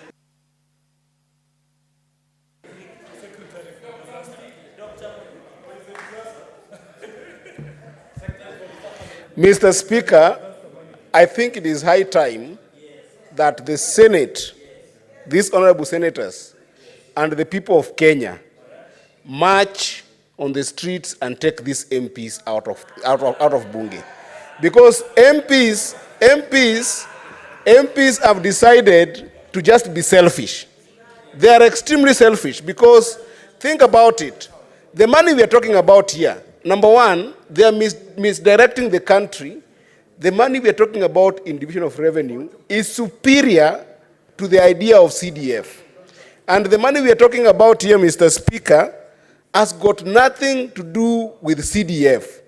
The senators that you are seeing here, the people of the country should know that these senators are not selfish compared to the members of National Assembly, because the senators are fighting for money to go to the people. It's not the money that the senators are going to control. These monies are going directly to counties and to the people. But MPs are seeking to ring-fence money that they're going to control, that they're going to use for their own benefit. And number two, Mr. Speaker, the money that we proposed as Finance and Budget Committee, Mr. Speaker, in reality, it is only 13% of the money that is going to be raised in this country as projected revenue. So it's high time that MPs do understand that the money we are sending to devolution is the only money actually that goes directly to solve the basic needs of our people in the grassroots. And I hope, Mr. Speaker, that I'll be in that committee so that we help the MPs see the sense that the money we are sending to the grassroots is the money that, first of all, looks at agriculture. Number two, it is the money that looks at healthcare. It is the money that also looks at housing. It is the money that pays workers in the counties. And this money is superior and is in no way interfering with the monies for CDF or interfering with the money for CARA or interfering with any other money that MPs are selfishly ring-fencing for themselves. It is high time that we work together as members of parliament, that is the National Assembly and the Senate, to actually make devolution work. MPs should start understanding that this is the only house, the Senate, that can ensure that the issue of basic needs in the grassroots can be able to be supported. Because right now, Mr. Speaker, if you look at it, the money that MPs keep on ring-fencing, those money do not go to the basic need of our people. They don't address the issue of bread and butter. They don't address the issue of... Senator Nyutu, the very last. Thank you, Mr. Speaker. I also join my colleagues in condemning the decision by the members of the National Assembly to deny counties the monies that we have requested for. Mr. Speaker, I want to take this opportunity to remind the members of the National Assembly that their constituencies, which they like talking so much about, exist in counties, Mr. Speaker. And that when this money is sent to counties, it is being sent for appropriation by the same people that they serve in the constituencies, Mr. Speaker. One thing that the members of the National Assembly must remember, Mr. Speaker, is that health is devolved. And they do not deal with health in their NGCDF, Mr. Speaker. They must remember that their parents at home, their brothers, and all those that are related to them, when they get sick, they go to the medical facilities that are under the counties, Mr. Speaker. And lest they forget, let them know that disease, poor health, does not choose whom to get to. At least for the sake of health, Mr. Speaker, the members of the National Assembly must give way, must give in to the request that we have made for monies to counties, Mr. Speaker. Mr. Speaker, and I think my colleague Eddie has talked about it. We are the only sober house, Mr. Speaker, in this parliament. And why do I say that? It is because the money we are fighting for is not going to come to us. We are here talking about monies that are not going to come to us. And so this is not a selfish argument, Mr. Speaker. We are speaking for Kenyans. The members of the National Assembly must know that this is money going to counties. And Mr. Speaker, I want to challenge my majority leader here. This is a matter that requires... What is the point of order? Senator Nyutu. Order, Senator Nyutu. Senator Nyutu, you're totally out of order. When the chair speaks, you shut up. Can you yield? Can you take your seat?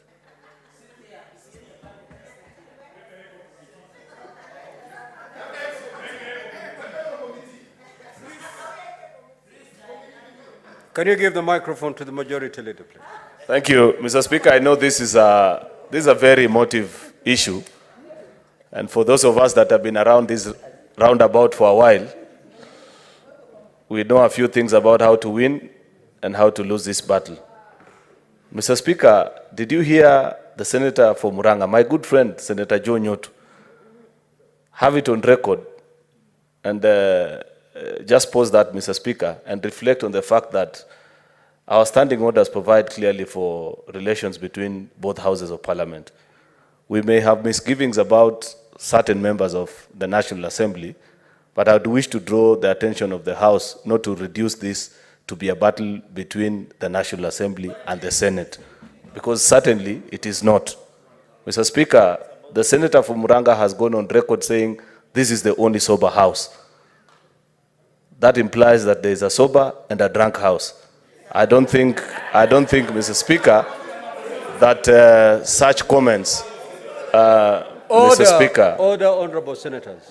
Mr. Speaker, I don't think that it is fair of us to castigate an entire house and cast aspersions on them based on the sentiments of one or two people that you may not agree with. Finally, you know, Mr. Speaker, I'd wish to plead with colleagues. I know this is very exciting. I see Senator Sifuna is very happy about this and the rest. You know, Mr. Speaker, this is not Majority a... Leader, you have made your point of order. You did not... you are making a speech. Why am I being... Majority Leader, you've made your point of order. May I just make a... Order, senators, order. Senator Mogeni, order. Now, Senator Nyutu, while you're debating, however emotional you may be, let us use parliamentary language. The House that is called National Assembly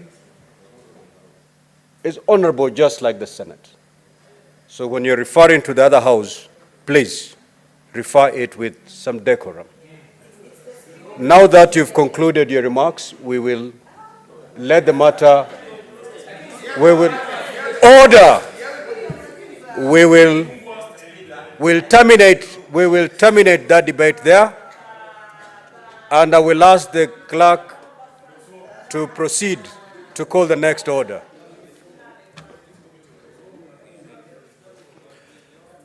Before the clerk calls the next order, honorable senators, allow me to invoke Standing Order 45-2 to rearrange the sequence of today's order paper for the convenience of the House.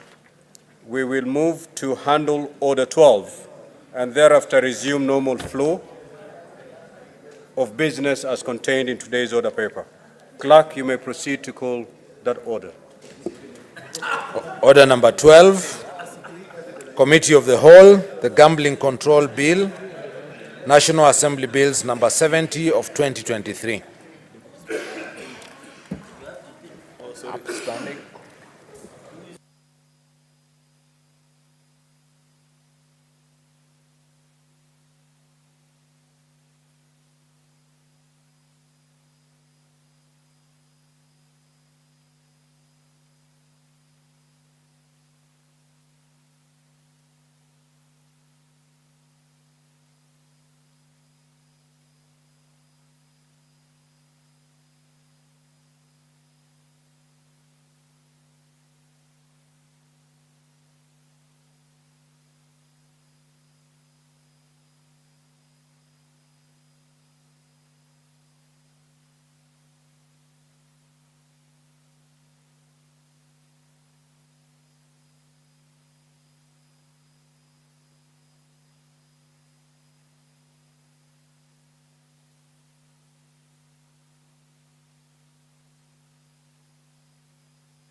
Honorable Senators, let's transact business. No time to waste. Senator Medu. Honorable Senators. Senator Medu and the Kamkunji led by the minority leader. Let's dismantle those Kamkunjis. Minority leader. Senator Mazayo.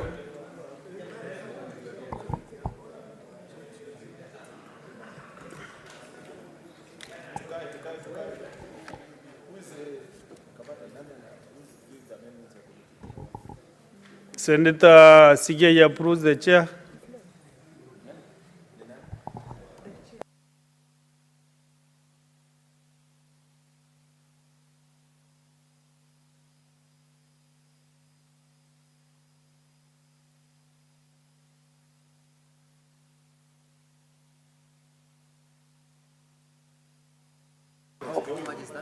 Here's the vice chair. Huh?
Honorable members, let's now be back in order.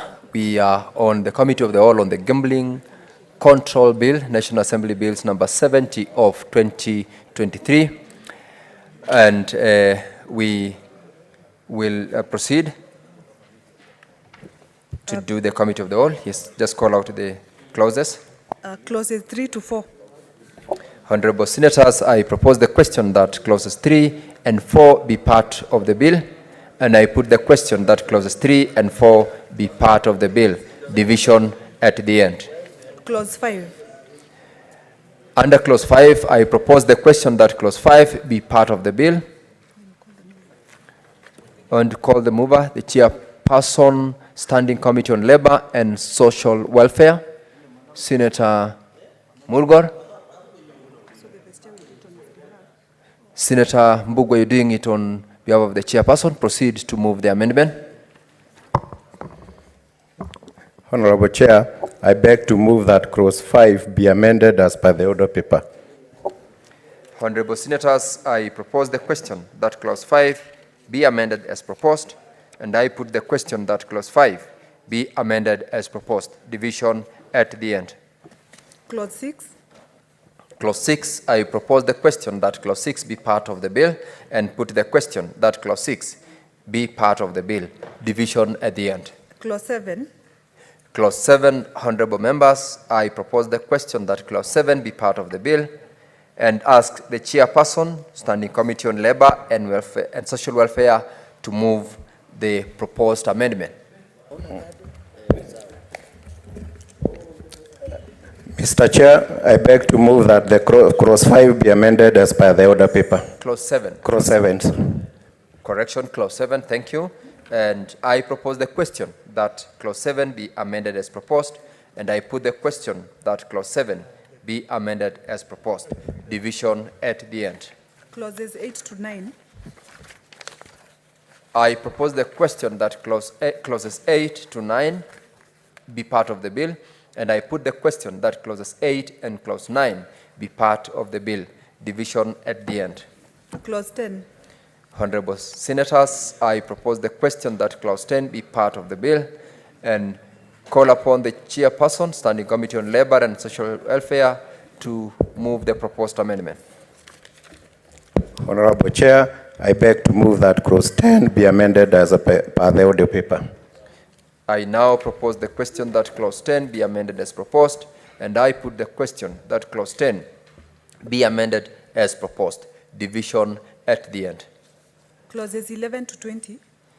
Honorable members, I propose the question that clauses 11, 12, 13, 14, 15, 16, 17, 18, 19, and 20 be part of the bill.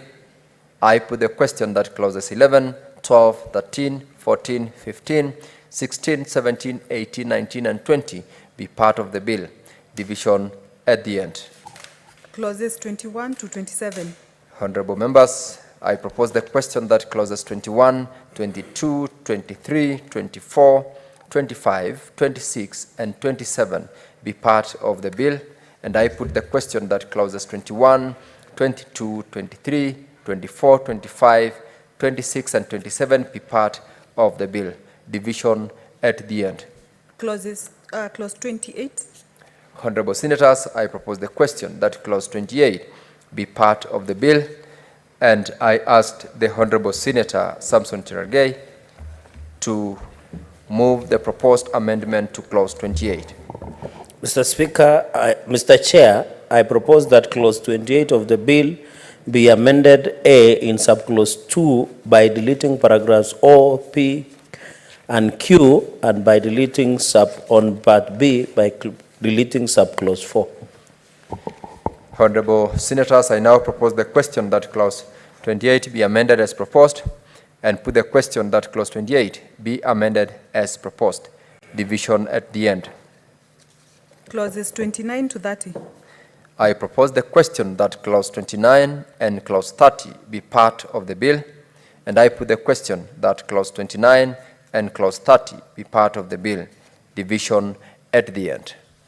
Clause 31. I propose the question that clause 31 be part of the bill, and call upon Senator Cherargei to move the proposed amendment. Chairperson, I propose that clause 31 of the bill be amended in subclause 3 by deleting the word 12 appearing immediately after the words a period of and substituting thereof the word 36. I now propose the question that clause 31 be amended as proposed and put the question that clause 31 be amended as proposed. Division at the end.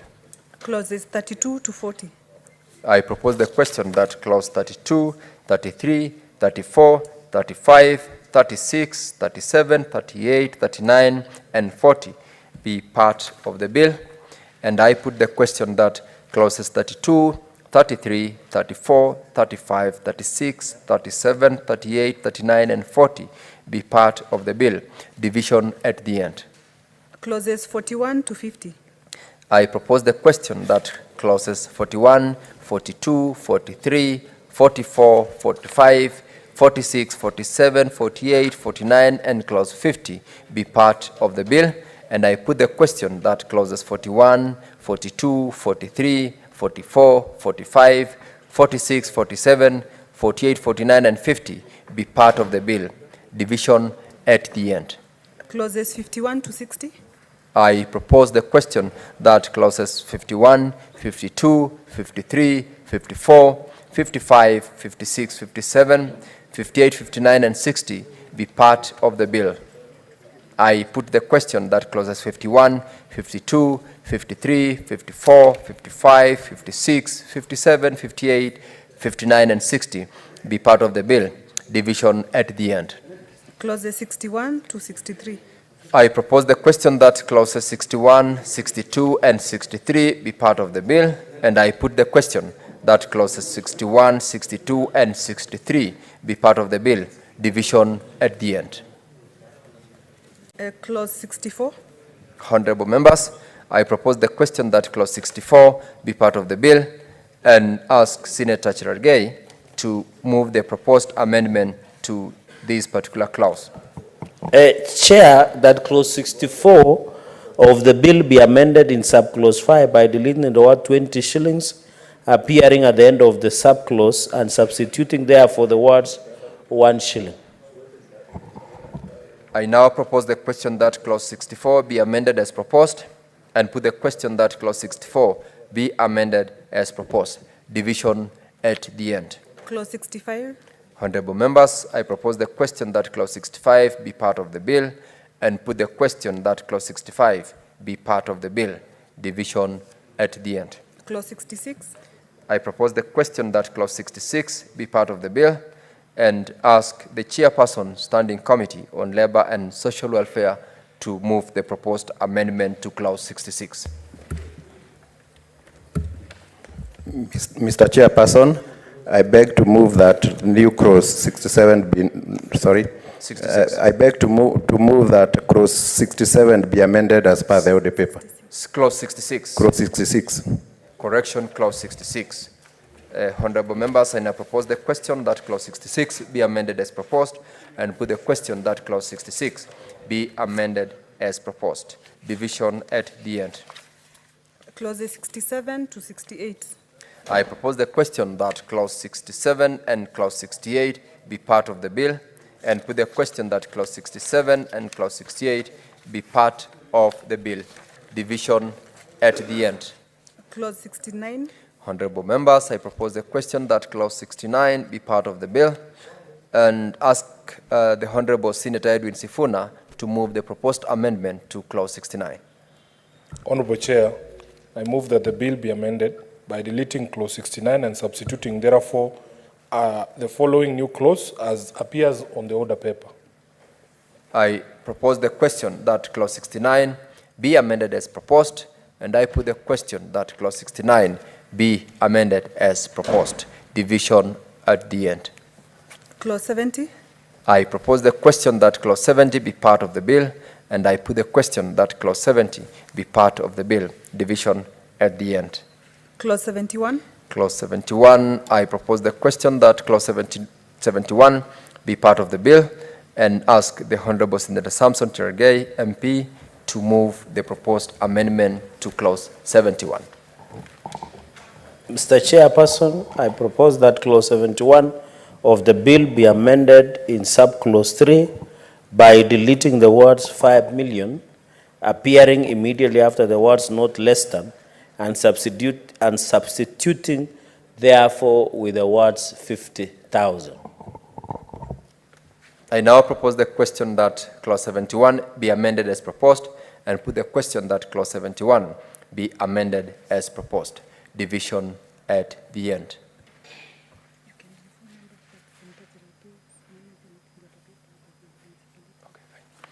Honorable members, I'm notified that the just moved proposed amendment by Senator Cherargei are not, or rather were not indicated in the order paper, but they have been circulated for purposes of members to interact with them. Clauses 72 to 80. I propose the question that clauses 72, 73, 74, 75, 76, 77, 78, 79, and 80 be part of the bill. And I put the question that clauses 72, 73, 74, 75, 76, 77, 78, 79, and 80 be part of the bill. Division at the end. Clauses 81 to 86. I propose the question that clause 81, clause 82, clause 83, clause 84, clause 85, and clause 86 be part of the bill. And I put the question that clauses 81, 82, 83, 84, 85, and 86 be part of the bill. Division at the end. Clause 87. Clause 87, I propose the question that clause 87 be part of the bill, and call upon the mover, the chairperson standing committee on labor and social welfare, to move the proposed amendment to clause 87. Mr. Chairperson, I beg to move that clause 87 be amended as per the order paper. I now propose the question that clause 87 be clause 87 be amended as proposed, and I put the question that clause 87 be amended as proposed. Division at the end. Clauses 88 to 100. I propose the question that clauses 88 to 100 be part of the bill, and I put the question that clauses 88 to 100 be part of the bill. Division at the end. Clauses 101 to 110. I propose the question that clause 101, 102, 103, 104, 105, 106, 107, 108, 109, and 110 be part of the bill, and I put the question that clauses 101, 102, 103, 104, 105, 106, 107, 108, 109, and 110 be part of the bill. Division at the end. Clauses 118, 111 to 118. I propose the question that clauses 111, 112, 113, 114, 115, 116, 117, and 118 be part of the bill, and I put the question that clauses 111, 112, 113, 114, 115, 116, 117, and 118 be part of the bill. Division at the end. Clause 119. I propose the question that clause 119 be part of the bill, and ask the chairperson, Standing Committee on Labor and Social Welfare, to move the proposed amendment to clause 119. Mr. Chairperson, I beg to move that clause 119 be amended as proposed. I now propose the question that clause 119 be amended as proposed, and put the question that clause 119 be amended as proposed. Division at the end. Clauses 120 to 122. I propose the question that clause 120, 121, and 122 be part of the bill, and I put the question that clauses 120, 121, and 122 be part of the bill. Division at the end. Clause 123. I propose the question that clause 123 be part of the bill, and ask the chairperson, Standing Committee on Labor and Social Welfare, to move the proposed amendment. Mr. Chairperson, I beg to move that clause 123 be amended as proposed.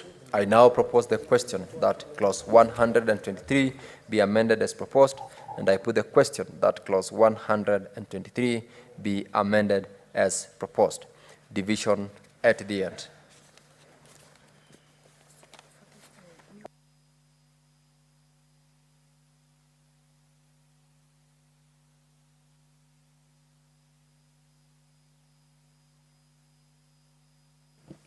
New clause 117A. New clause 117A.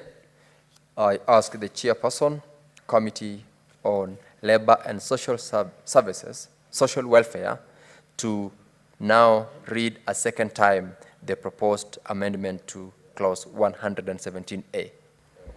Mr. Chairperson, I beg to move that the new clause 117A be now read a second time. I now propose the question that new clause 117A be now read a second time, and I put the question that new clause 117A be now read a second time. Division at the end. The first and second schedules.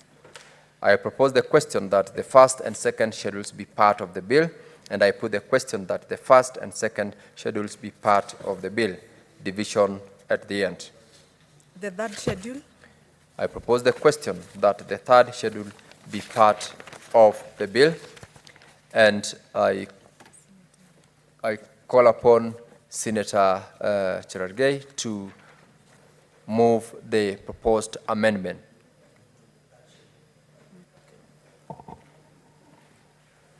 Mr. Speaker, I propose that in the third schedule of the bill be amended paragraph B by deleting the amount 200 million shillings and substituting therefore with amount 20 million Kenya shillings.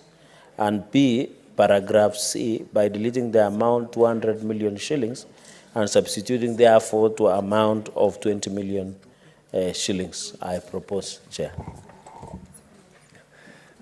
Honorable members, the Honorable Senator Edwin Sifuna had a similar, an amendment to this third schedule, and I want to call upon yourself as well to either adopt the proposed amendment by Senator Cherargei or otherwise. Yes, Chairman, in fact, I confirm that I would fully adopt the amendment as proposed by Senator Cherargei. Honorable members, I now propose the question that the third schedule be amended as proposed, and I put the question that the third schedule be amended as proposed. Division at the end.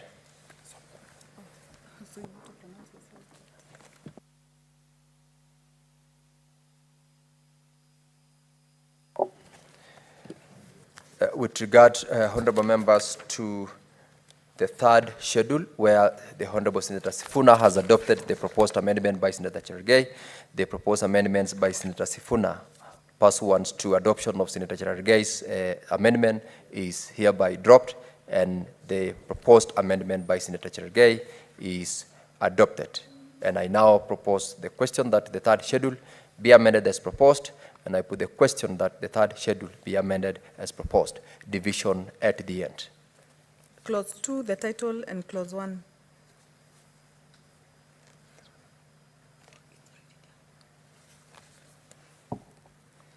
Honorable members, I now propose the question that clause 2, the title, and clause 1 be part of the bill, and I put the question that clause 2, the title, and clause 1 be part of the bill. Division at the end.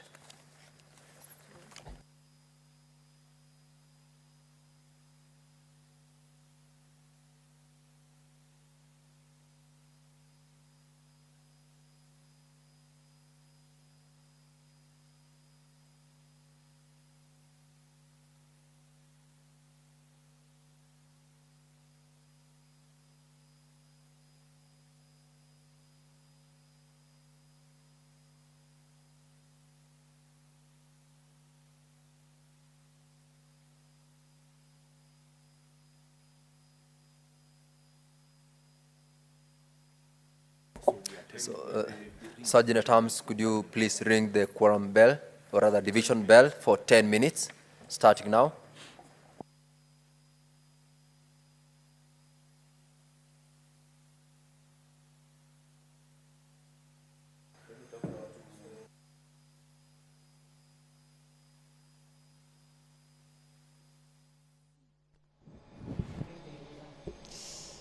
Unaniumiza.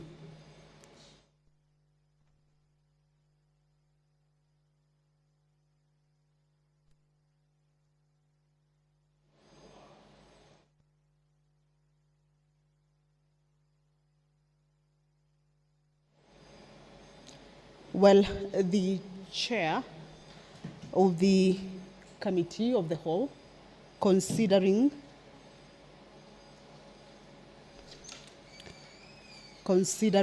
the gambling control bill, a bill originating from the National Assembly, bill number 70 of 2023, that is Honorable Hilary Sigei has directed that the division bell be rung for 10 minutes. This consideration of the bill at the committee of the whole house has come to an end. And I would like us to take a look at the procedure in a committee of the whole on a bill. And this is as provided for in the Standing Order 152.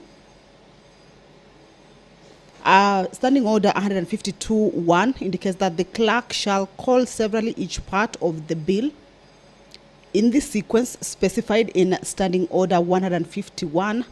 The sequence will start with the clauses as printed, excluding the clause provided for the citation of the bill, the commencement, if any, and the interpretation, the new clauses in the bill, as we have heard, the schedules, the new schedules, interpretation, preamble, if any, title, and finally the clause provided for or providing for the citation of the bill.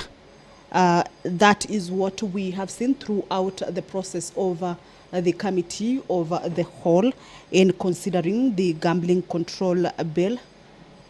And what is happening currently is that it's a division bill underway. The members will be coming back for voting on the bill at the final stage of the committee of the whole. There are amendments that have been moved and have been considered to be part of that particular bill.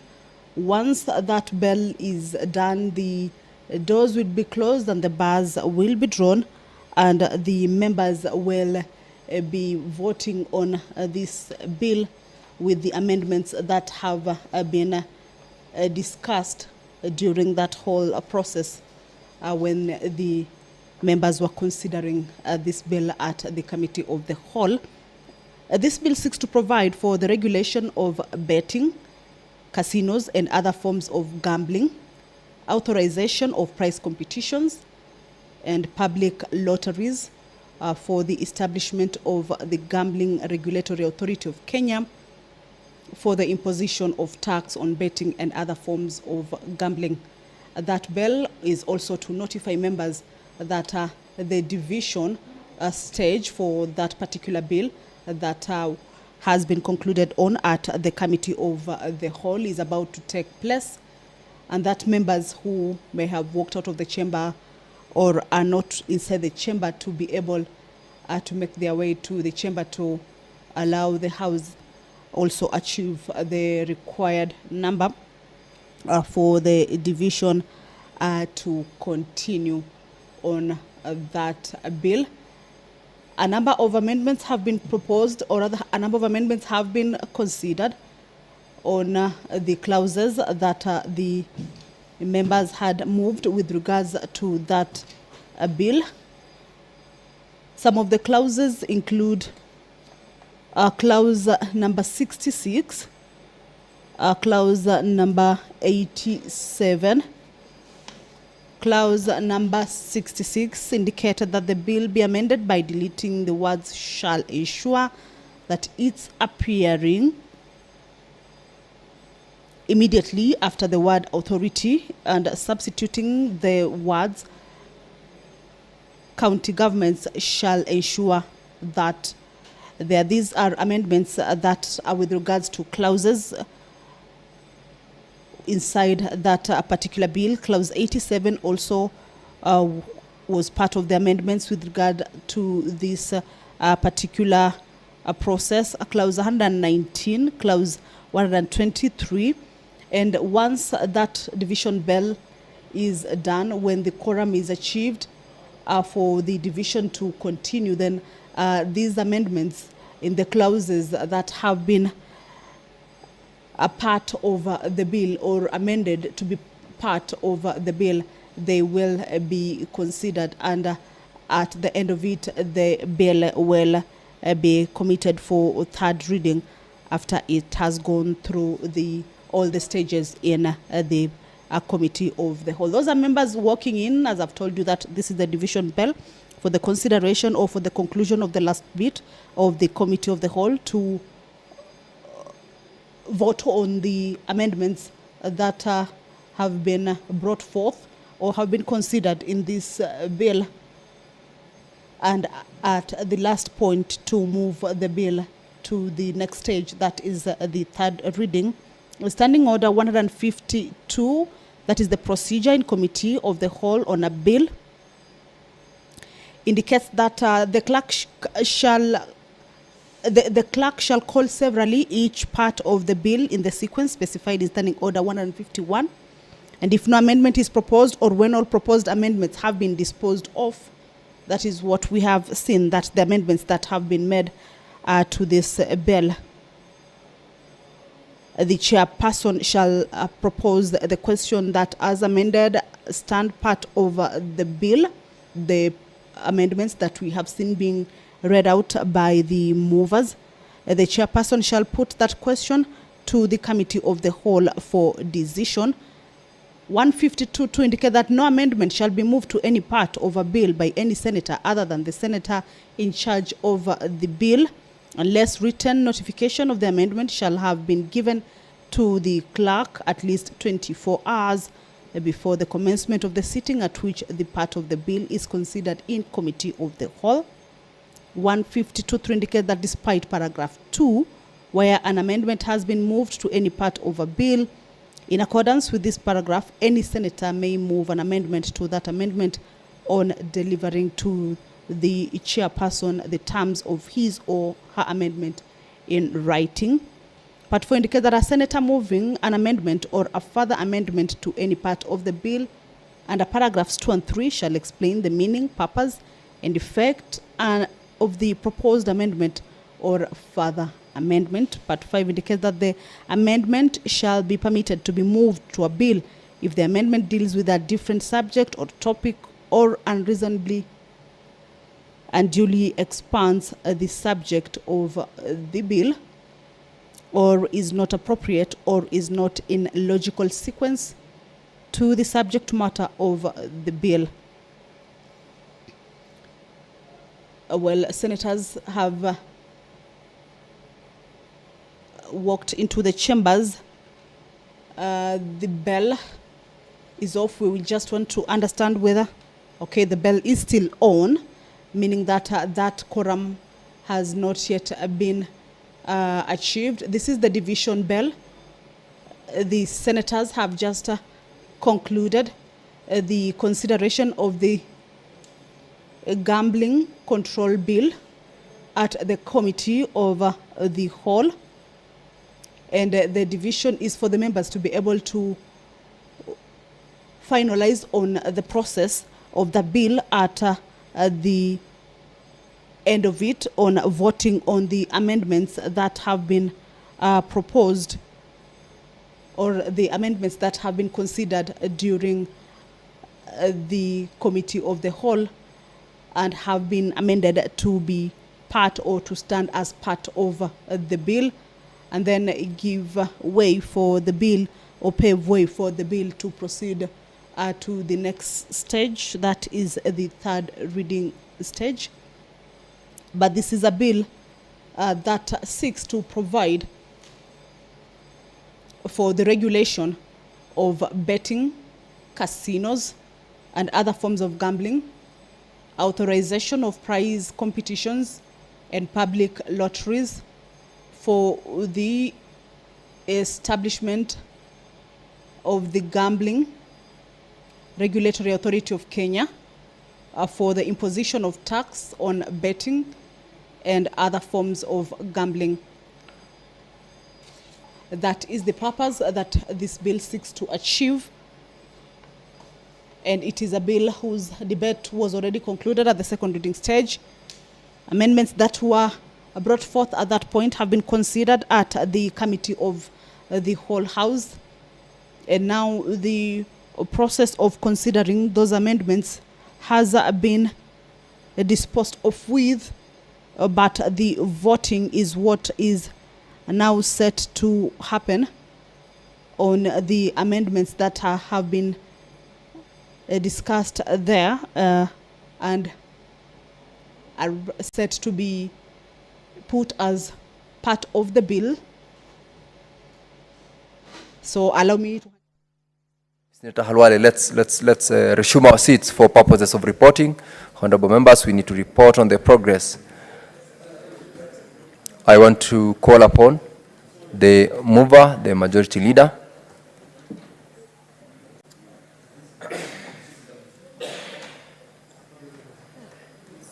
The mic, please. Proceeds to report from the dispatch. Yes. Honorable Chairperson, I beg to move that the committee do report to the Senate its consideration of the Gambling Control Bill, National Assembly Bill number 70 of 2023, and its approval thereof with amendments. Honorable members.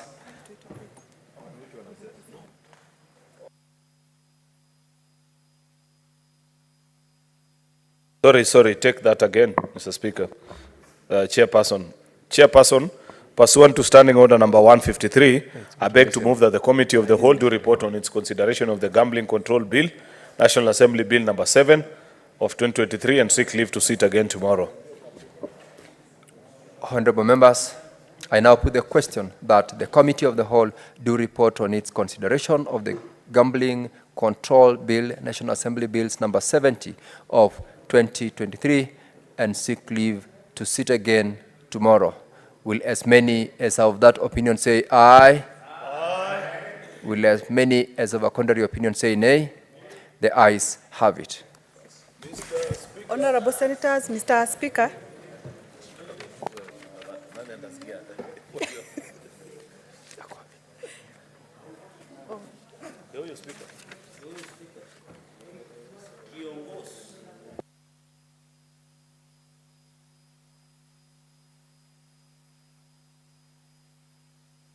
Honorable Senator.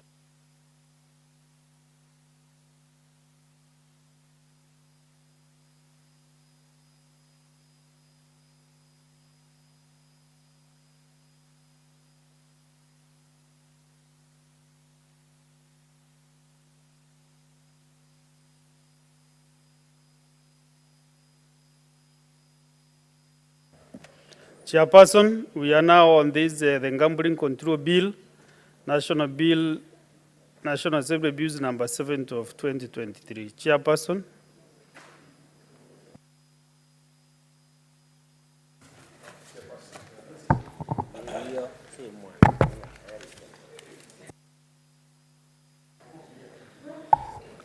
Thank you, Honorable Speaker. Honorable Speaker, I beg to report that the Committee of the Whole has considered the Gambling Control Bill, National Assembly Bills number 70 of 2023, and seeks leave to sit again tomorrow. Mover. Okay. Honorable Speaker, I beg to move that the House do agree with the committee on the said report. I request the Senator for West Pokot to second. Senator Mulgo Julius.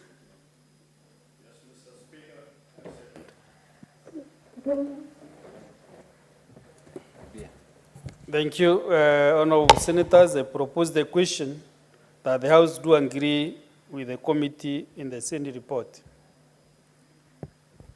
I put the question that the House do agree with the committee in the Senate report.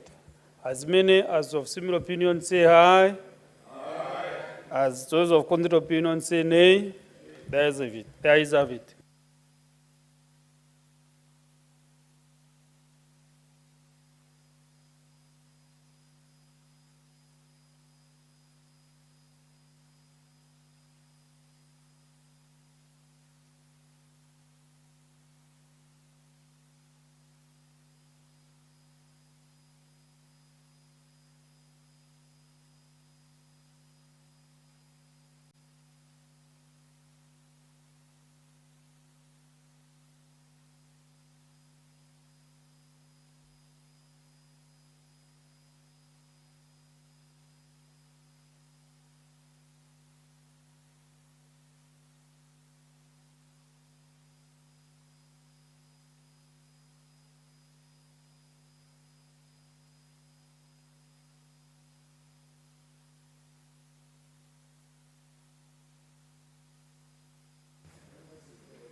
Okay, Senators, we are going back to using standing order 45-2. We go back to order number 8. And then 9 in that order. Order number 8, the Maternal, Newborn and Child Health Bill, Senate Bills number 17 of 2023, second reading, resumption of debate.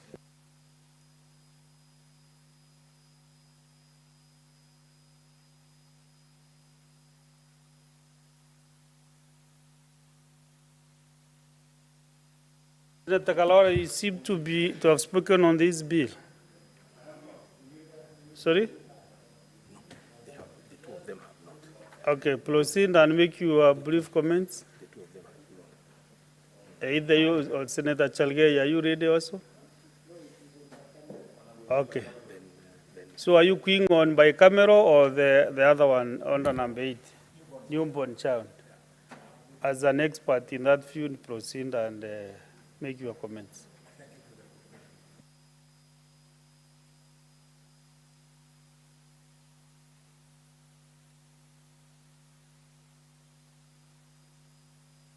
Mr. Speaker, I rise to support the Maternal, Newborn and Child Healthcare Bill of 2023. Mr. Speaker, as I congratulate the mover of the bill, the distinguished Senator Beatrice Ogola, I am pleased to inform her that you have serious bragging rights. For all these years, the farthest we have gone, in fact, shame on us, who are not only doctors, but we have also been in this house for many years.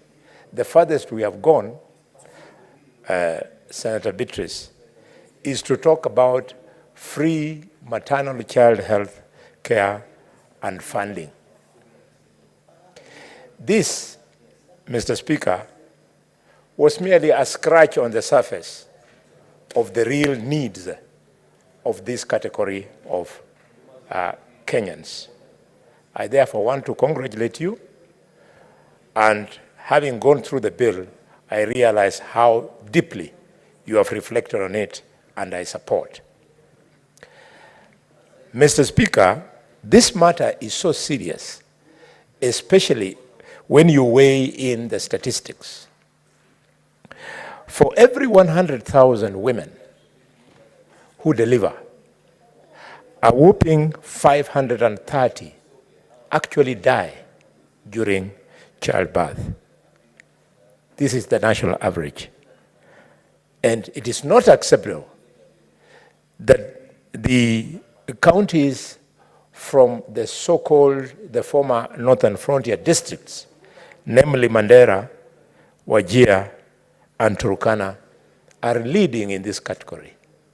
That a young girl can stay for 9 months looking forward to getting a beautiful baby. She not only loses the baby, but also loses her own life.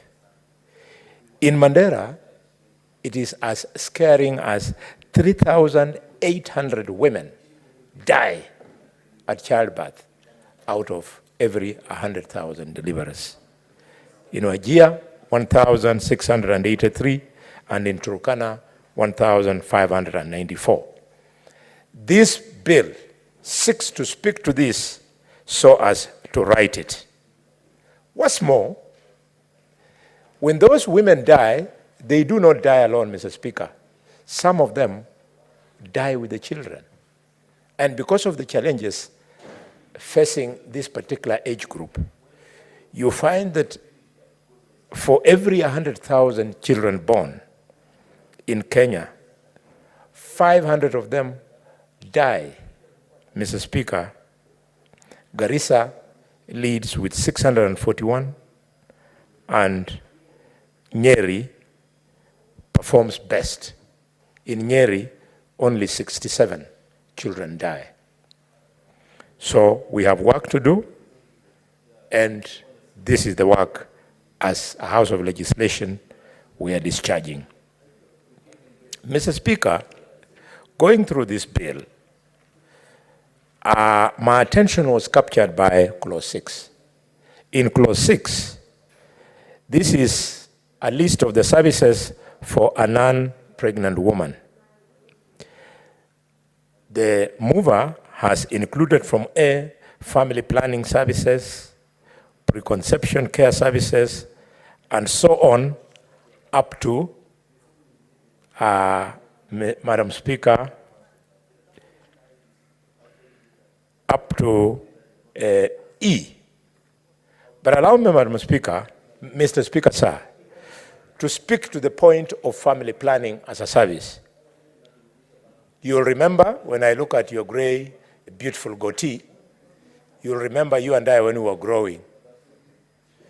The excessive emphasis there was on family planning. This has to be thought out now because the excessive emphasis has now visited a lot of pain many countries in Europe and America, to the extent that today populations are now at risk.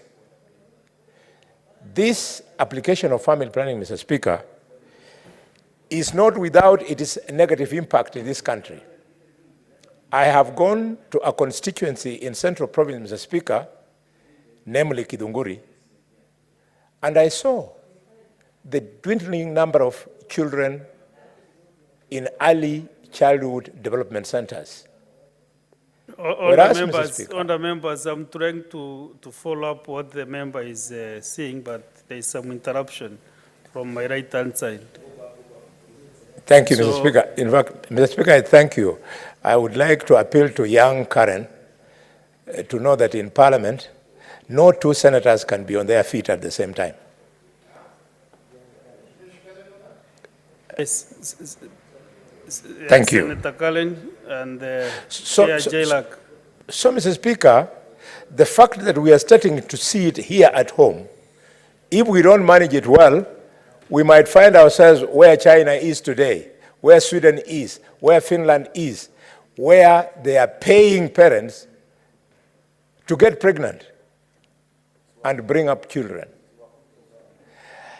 When I see His Excellency the President trying to encourage young people to look for jobs beyond our borders, some people try to undo that innovative move by referring to what President Kibaki said.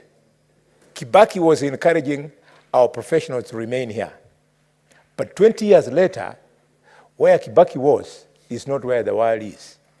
So, we are now the ones who have the capacity to bring forth children who can not only work for us, but also work for the community of nations. Mr. Speaker, I'm also impressed by Clause 7. Sorry, Senator Boni, did you just close through my Senator Chalagay? Yes. I did not see you on board that time because you are very visible, so I did not see you walk to the higher. Mr. Speaker, sir, in Clause 7, the bill seeks to offer services for pregnant women, and amongst them, there is early detection of pregnancy, free prenatal care, and so on. I would like to encourage the mover to allow for a deliberate provision in our law for cash transfer. Cash transfer to pregnant women. I remember 20 years ago when I came into Parliament, I moved a motion to ensure that pregnant women receive cash transfer. It was defeated at that time. But today, Mr. Speaker, sir, if we are transferring cash to people who are 70 years and above, then this is the time for us also to address the other end. We are transferring cash to the geriatrics. Let us now transfer cash to the pediatrics. We should not just care about old people and forget about the women who give birth to the children who will eventually become old people, Mr. Speaker. Mr. Speaker, in clause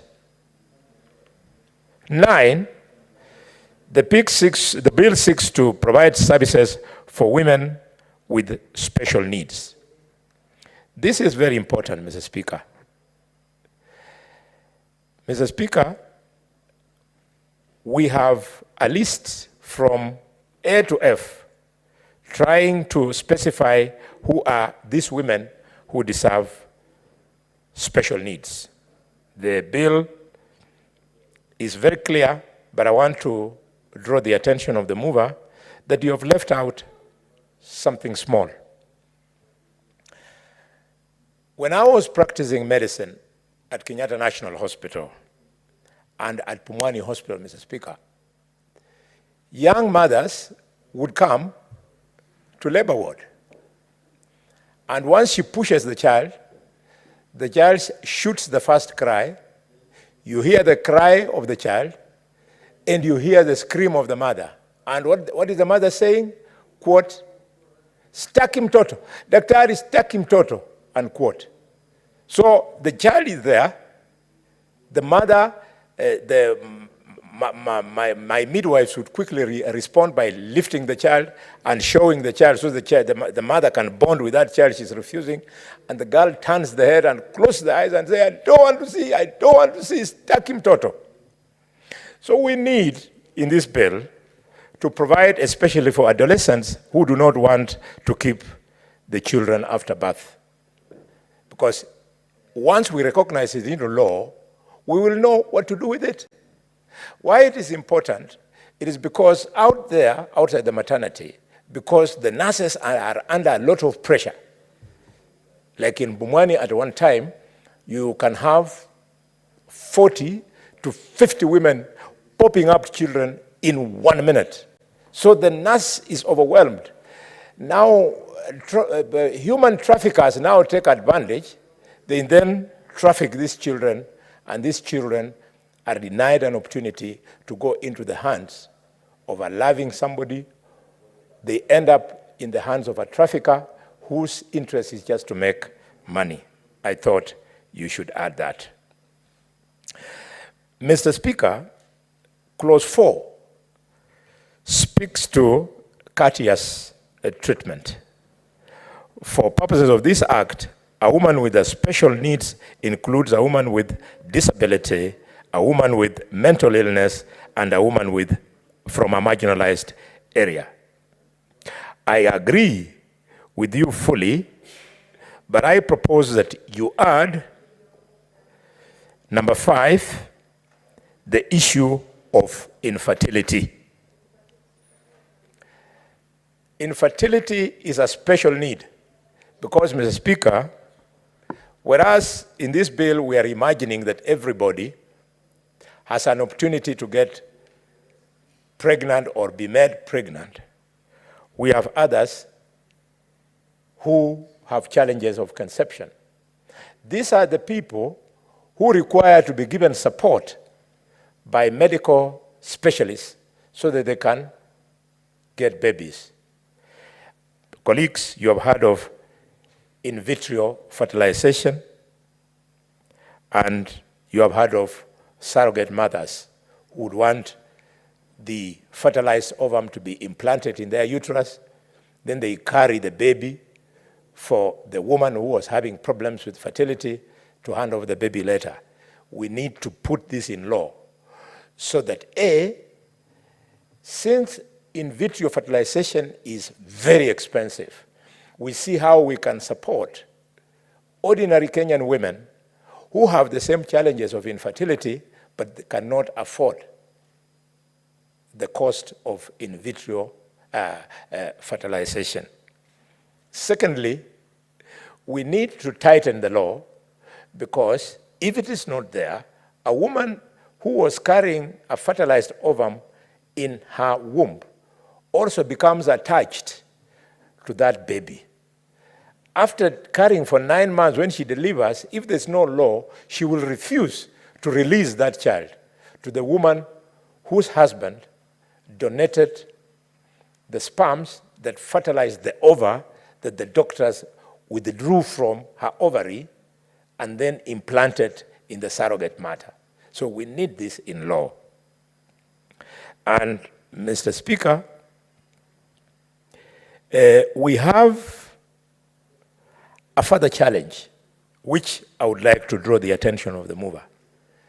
You know, not all people who get pregnant want to see the pregnancy up to the end of 9 months.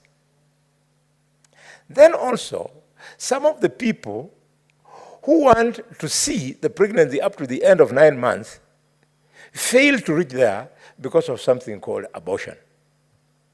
Abortion is not well addressed in the laws of this country, and therefore in this very innovative bill, I urge that we put a provision in clause 11 whereby we find a place for abortion in 2 ways. One, a woman who gets a spontaneous abortion, when they land at Kenyatta National Hospital in the emergency room, they are treated like a woman who has aborted because she was seeking an illegal abortion. So the treatment is traumatizing. It is traumatizing. A woman who was 3 months pregnant and has been waiting for this baby, she arrives in with other women who have procured a backstreet abortion, something we call incomplete abortion. And they're treated very inhumanly because assumption is that all these women might have sought backstreet abortions. So we need the law to be clear so that care is given to these women. And more importantly, because the mover has remembered the mental health of the pregnant women, please, we need to have counseling services at the abortion end of the law to provide for mental care for women whose children die during abortion, and also women who themselves actually die when procuring an abortion. Mr. Speaker, clause 12 speaks to the role of the cabinet secretary. And the mover of the motion has clearly given those roles, and I want to laud you. Given the experience we had in the fertilizer, it looks like we should continue going your route, so that every law should be telling a minister their role. So when a minister of health has failed to observe what you have stipulated in clause 12, if a motion of impeachment is brought against that minister, they don't start shifting blame. Because the death of a mother, the death of a baby, it's extremely traumatizing, and if there was something that a cabinet secretary was supposed to do to prevent it, and they don't, then let us be where Finland is, where Sweden is, where the US is. That is, then the cabinet secretary takes political responsibility. I laud you for this. Now, Mr. Speaker, in clause 13, the bill seeks to ensure that reports are taken to Parliament. And the mover says that a report under this section shall include a description of the activities and interventions undertaken by the ministry in respect of maternal, newborn, and child health services, and B and C. I would like the mover to also consider amending the bill by introducing 13(2)D, where D, I propose that the report to be brought to Parliament should include a record per county of the maternal deaths. and a record per county of the neonatal deaths. Why this is important is that we are now in the era of devolution. So, because to me, the new constitution, devolution was about serving people. And this is a bill seeking life, and the women giving people an opportunity to start life, get the best services. If we get this per county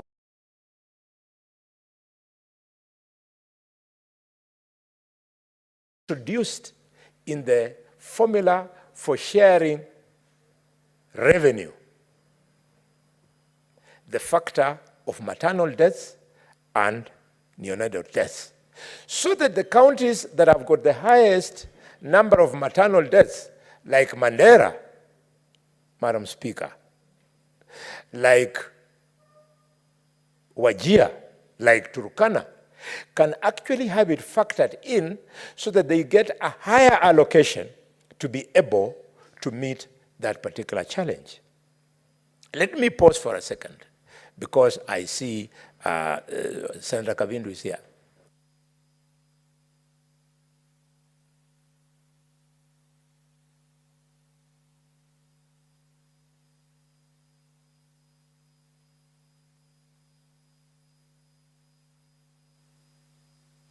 Senator Boni, your time is up. Maybe you can conclude. Proceed and conclude. Mr. Speaker, sir, I still had a few points, but I'll pass them over to the mover in writing. I wanted them addressed, and I thank you and I support you. I'm so proud of your industry this afternoon. Thank you, Mr. Speaker.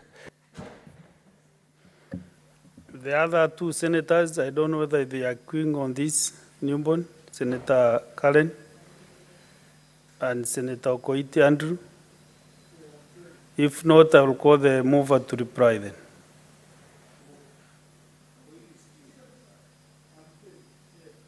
You are agreeing on the newborn? Okay, proceed. Thank you. Thank you, Mr. Speaker. I rise to support the bill, the Maternal, Newborn and Child Health Bill 2023. First of all, I congratulate and thank the mover for this well thought out bill, which is long overdue. Pregnancy is not a disease, but this country has made pregnancy to be a disease. That's why women are dying of pregnancy. Pregnancy is a primary healthcare issue that is very well located within the counties. And if anything, if there's any component of healthcare that counties are supposed to address, for me, it is maternal health. The child, maternal health, and all the things that are associated with it, to ensure that women don't die, children don't die, women don't fall sick, and women have the care they require to bring in new members of the future of this country into life. For without mothers, we have no society. But I've seen healthcare facilities across this country, and especially in Busia County, are terrible. There's one hospital that has been declared virtually by residents to be a death trap. It's Kocholia Hospital in Busia. The rate at which women die in that hospital is unacceptable. Not that any death is acceptable, but this one is alarmingly unacceptable. And so I pray that this bill should get the support it requires. And I want to associate myself with the sentiments of the Honorable Senator Khalwale as regards the various amendments he has proposed. I would only want Senator Khalwale to distinguish between a miscarriage and an abortion. We cannot afford to be not clear on that particular subject which has got both moral and health connotations. An abortion is an intentional act. A miscarriage is not. There's nothing like a natural abortion. You can have a miscarriage, a pregnancy can be terminated prematurely by natural causes. That's not an abortion. An abortion is a deliberate decision to terminate life, which in the Constitution of Kenya 2010, I think it's Article 26, life is recognized as beginning from conception. So if life begins at conception, then you cannot have extrajudicial termination of that life. It cannot be terminated by doctors. It can only be terminated through a judicial process. Secondly, this House has no capacity to debate the question of abortion in the Republic of Kenya. The question of abortion was put to the people of Kenya when the Constitution was being reviewed, and it was rejected. Therefore, if this House would like to discuss abortion, it may not do it by an ordinary bill like this one. It must move it by a special bill under Articles 255 and 256, or through a popular initiative under Article 257. And because it concerns the right to life, which is in the Bill of Rights, then it is entrenched, is an entrenched provision that will require a referendum. So whereas I support Senator Halwale's sentiments on miscarriage, the question of abortion, that being the intentional termination of the life that begins at conception, is beyond the ambit or the reach of this bill. And I would request that the mover distinguishes between an abortion and a miscarriage, which would need to be addressed. Secondly, I support the issue about assisting women who are unable to get pregnant to be able to do so. Because, as you know, the failure to beget children, especially in our society, is a very, very heavy burden. A burden that sometimes destroys people. And maybe that particular service, where it is certified that somebody needs medical intervention to conceive, should be carried by the state. Because the ultimate beneficiary is the state. It's the one which benefits from the citizens who come into this world. I would also add the move of this bill to consider matters of nutrition.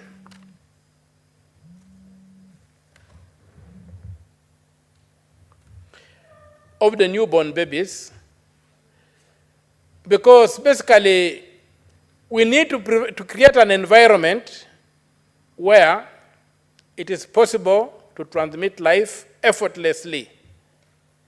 And it would be upon the state, for me,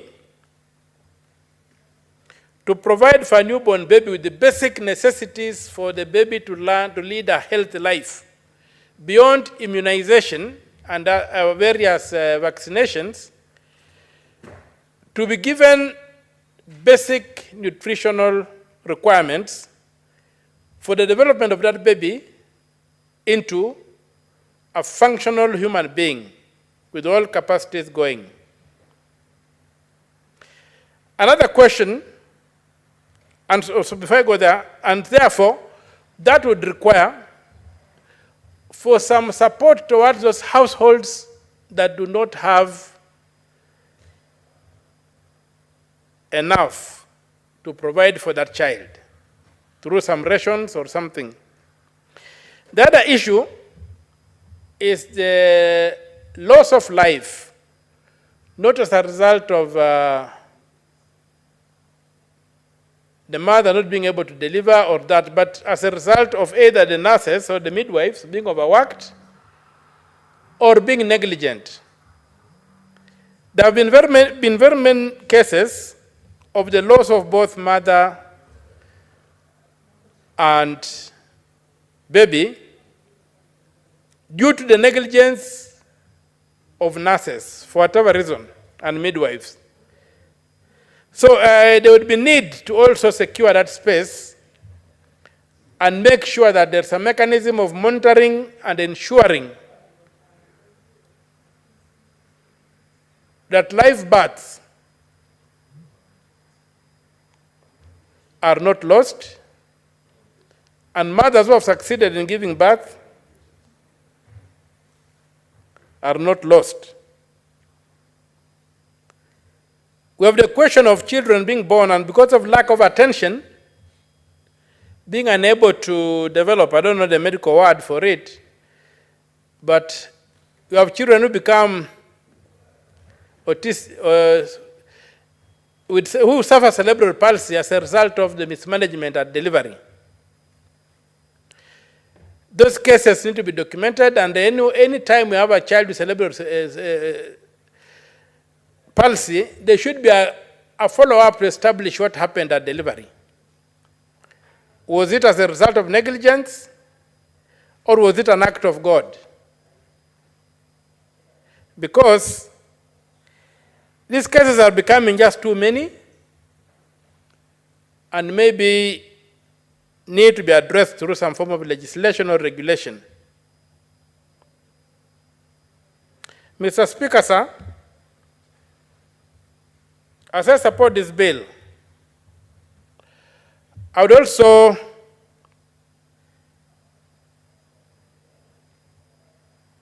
call upon the medical fraternity to tell us why the standard form of delivery has become cesarean section today. Why don't we have as many natural births as there used to be? Some of us, like me, I'm told I was just born at home.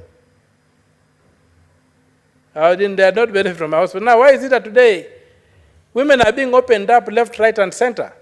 Every birth you hear is cesarean section, cesarean section. Maybe the move of this bill should give us a procedure of when a woman should be sent to cesarean section. It must not be the first line of delivery. It has become too common. We know there is money in it, but money should not be the motivation of some of these things. So, Mr. Speaker, sir, this is a very, very important motion.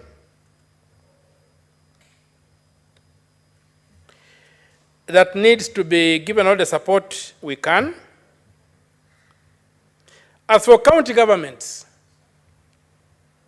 they've got this huge burden, but as we know, in fact, even before devolution came, pregnancies and matters of maternity, unless a complication arose, was not a matter of clinical medicine. Therefore, it was remanded to the local authorities. It was handled by the county councils and local authorities.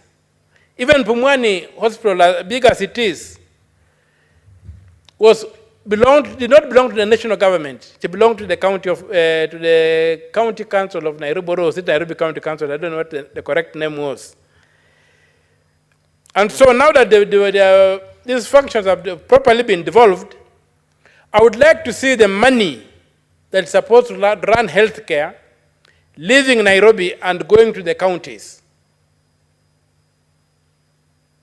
We cannot be in a situation whereby the services are delivered by county governments, but the money remains in the Ministry of Health to do whatever we don't know.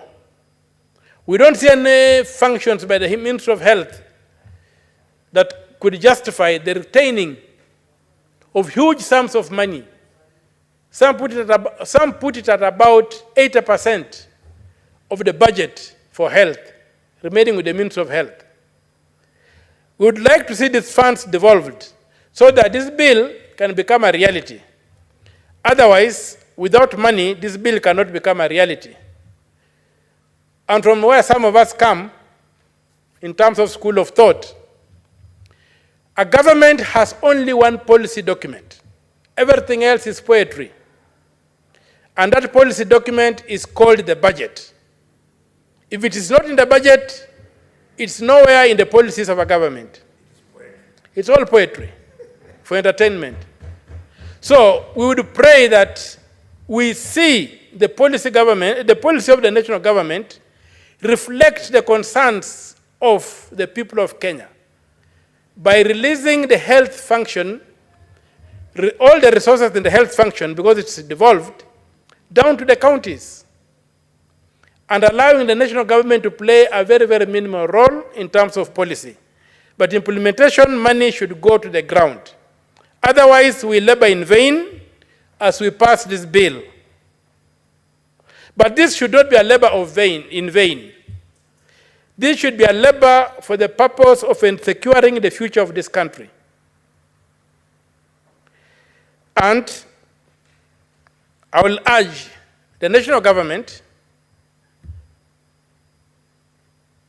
to look itself in the face and realize that the health function is with the county governments, and money should be released to go to the county governments where it is required to provide health services, including maternal health. And we talk of the health of a child. The health of a child is critical because we are talking of the maternal, newborn, and child health. When you look at child health, it's extremely critical that children are nurtured with enough food and resources so that their brains can develop. And since a child covers even a person that is in primary school, this would also require to see that we ensure that children are well fed, at least during the primary school phase, at least one meal during school time, to ensure that the children have a proper health, because the basic ingredient of good health is good food. And we realize that in many cases, many societies, many communities and many households have a challenge providing adequate food to their children, and so you get children malnourished. And when children are malnourished, then their health is not something to talk about. So this side of child health, I would ask the mover to consider the nutritional side quite a bit, so that nutrition becomes a foundational ingredient of this bill. Nutrition of newborns, nutrition of children, and the nutrition of pregnant mothers. Because if the mother does not have proper nutrition, then that pregnancy cannot result in a bouncing baby. The baby will be stressed from the beginning due to the denial of necessary nutrients. So with those few remarks, Mr. Speaker, sir, I move to thank the mover of the bill. And on top of that, I also want to thank, in very colorful words, Senator Boni Khalwale for the very, very informed contribution he has made to this bill, except for his failure to distinguish between an abortion and a miscarriage. And I hope you'll understand that a miscarriage is not an abortion, and an abortion is not a miscarriage, because one is intentional, the other one is an act of God. With those few remarks, Mr. Speaker, sir, I support the bill. Thank you, Senator Mtata. Senator Manzo Daniel, what is your intention on this screen? I had not yet contributed to this particular bill, sir. Mr. Speaker. Okay, proceed. Thank you, Mr. Speaker. Mr. Speaker, I want to thank... you also have the interest? I thought you dropped yours to the next bill. Sorry? Okay. Thank you, Mr. Speaker. Okay. Mr. Speaker, I really want to thank the mover for coming up with this bill. Mr. Speaker, this bill is very, very important, dealing with maternal, meaning the mother, then newborn, meaning a child who has successfully been born, and the child health bill, growing of a child. And Mr. Speaker, bearing in mind that a child is up to 18 years of age. Mr. Speaker, Makueni County pioneered in this, although it was not in any written law. Professor Kivutha Kibwana, together with his cabinet, came up with a maternal, mother-child hospital, which was done very reasonably, very clean, and not far from the level 5 hospital in Makueni headquarter, Wote. Mr. Speaker, this particular hospital was opened up by the then First Lady, Mrs. Uhuru Kenyatta. She came all the way personally to Wote, and she was very particular about newborn children. And I was invited as a local member of parliament. And Mr. Speaker, in my speech in that opening ceremony, I say that water was very important, Mr. Speaker. The supply of water to every home, the supply of water to the hospitals. Mr. Speaker, the supply of clean water makes half, it does away with half of possible diseases. And if you had clean water everywhere in the country and in every home, every school, every hospital, then you will have very few people going to the hospital. And in fact, Mr. Speaker, during Corona, when we were doing sanitization and washing our hands, other than a few Corona patients, there were hardly any patients in the hospital, Mr. Speaker, showing that cleanliness really goes a long way to fight diseases. And one of the biggest afflictions of a newborn baby is disease, and especially if there are outbreaks, disease outbreaks, they will affect children in a worse scenario. And that's why as Honorable Mutata has contributed, the best policy for any government is the budget. And if you have sufficient budget to make sure that we have enough water, just like the way we had a lot of rains, if we stored enough water, which is clean, then we'll really be sorting out the health situation. And the worst case scenario is when a newborn a newborn baby is born, or a child is growing up, that there are no health conditions that affects the child very adversely. And then, so therefore, provision of clean water and a clean environment is very key for the growth of children and for the success of children, Mr. Speaker. Mr. Speaker, for there to be a healthy child, they have to be born by a healthy mother. So the medical condition or the health status of a mother is very important, be it stress, be it disease, or any other disturbance to when a mother is expecting or plans to expect, goes a long way into how the child is going to be. And even when a mother is expecting, there has to be enough information and enough knowledge on how best to take care of their unborn baby, so that children are affected by abuse of drugs before they are born, by presence of disease, by stress of the mother. And then come to delivery time, as Honorable Omutata again has said, he was born at home. I too was born at home, deep in Makueni, At a time, even road services were very difficult to find. And the nearest hospital was 200 kilometers away, which is Machakos town.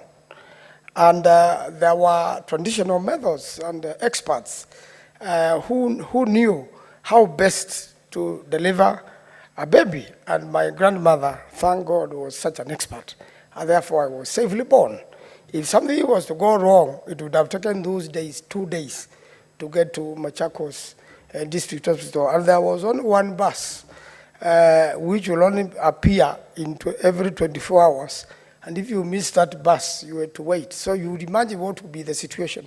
I am still sure still in some parts of this country today, we have some rare remoteness whereby unless you take the health services of mothers or expecting mothers to the grassroots, then there's a problem. And that's why, Mr. Speaker, devolution is very important, and that's why this law is very important. Mr. Speaker, the other aspect of this law is a devolved law.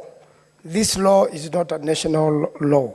And therefore, whatever it has been mentioned that the presence of national government, I believe during the third reading should be deleted, led by the mover herself, and the devolved function fully on this function, so that every other county in Kenya, as a hospital like the one we have in Makueni Wote, if it is duplicated everywhere, and even in some of the sub-county hospitals and even dispensaries would have some facility which will assist expecting mothers in case of emergency, Mr. Speaker.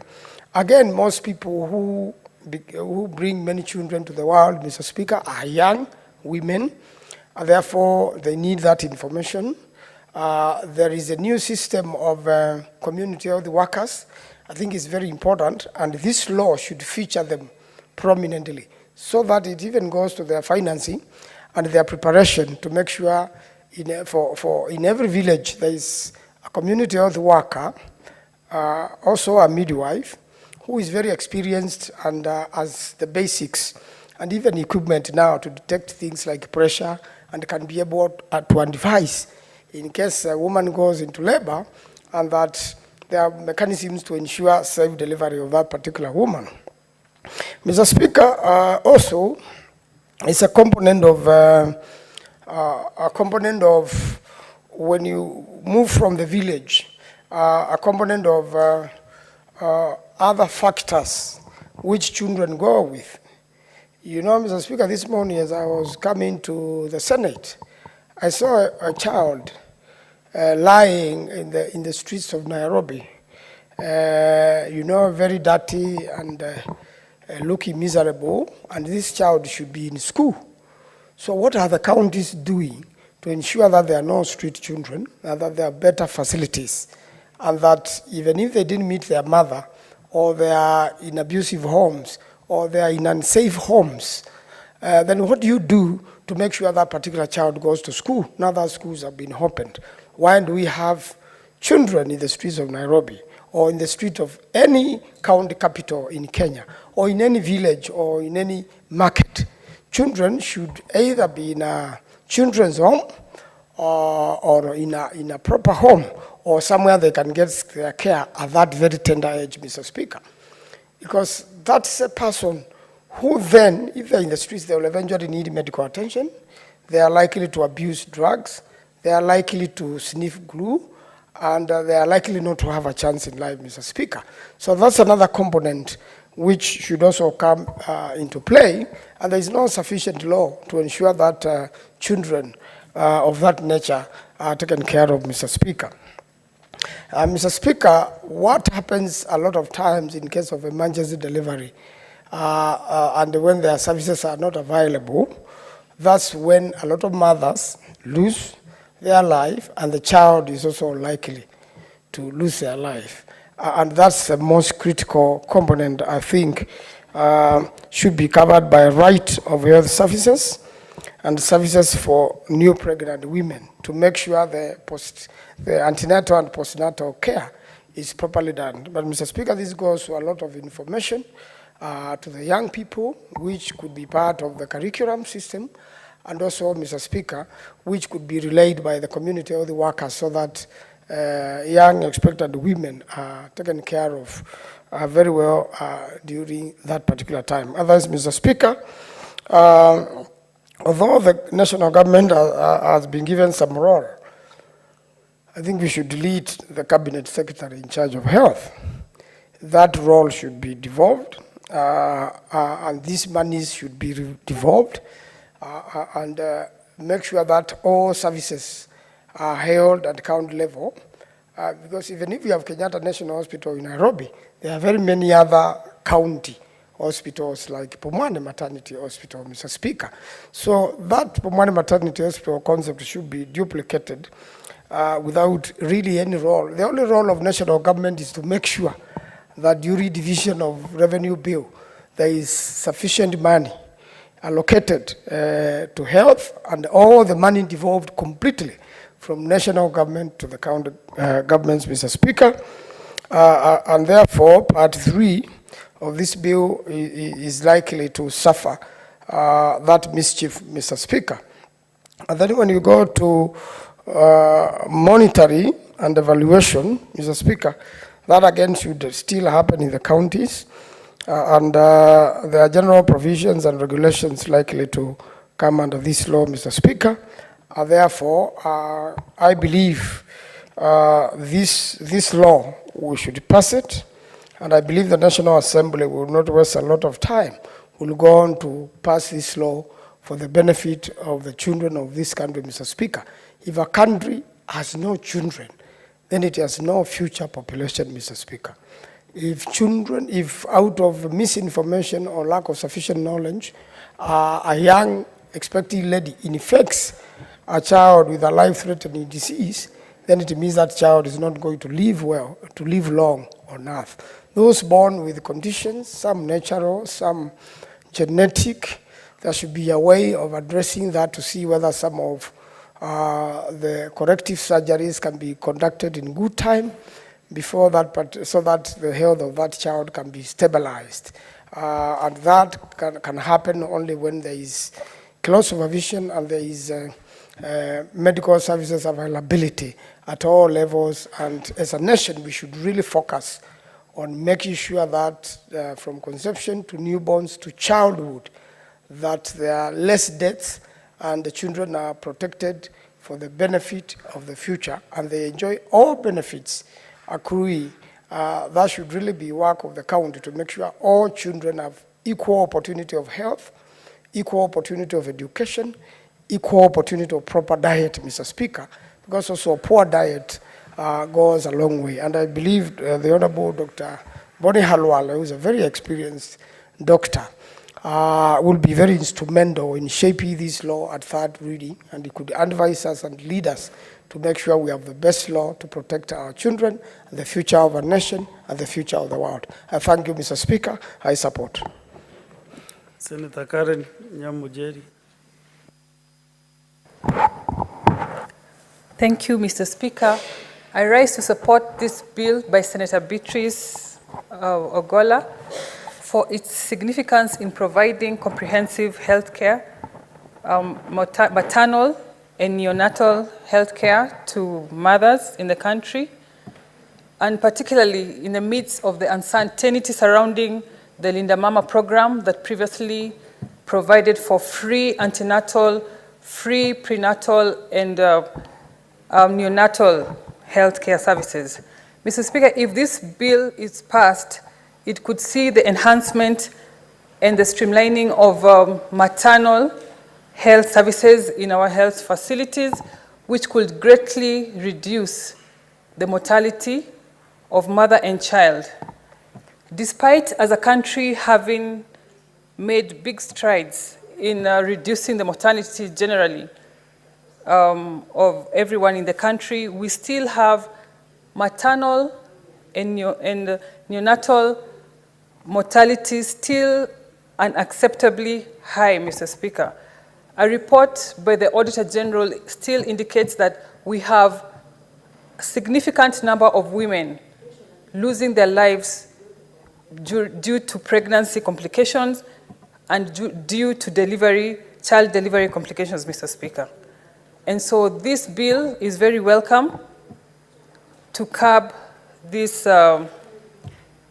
very delicate area. Mr. Speaker, we also would want to see the health sector adopting and introducing innovative policy that will help a widespread adoption of new technologies in this very sensitive healthcare area, adopting technologies that are already being used in the world to reduce the mortality and also make childbearing a very comfortable experience for mothers, Mr. Speaker.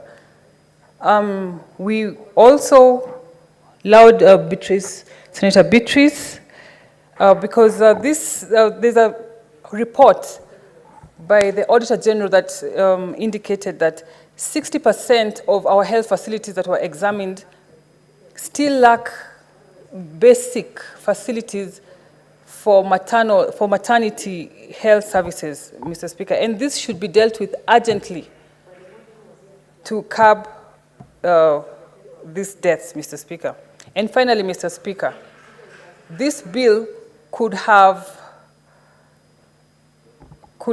see the health services of mother and child significantly improved, because it deals with this issue holistically, and it is a timely replacement of the Linda Mama program that I referred to there before. And with those few remarks, Mr. Speaker, I support. Thank you. Having no other senator interested to contribute to this bill, then I call upon the mover to reply.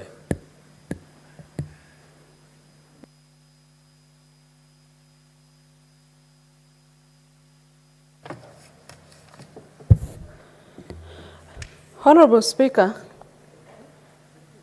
I rise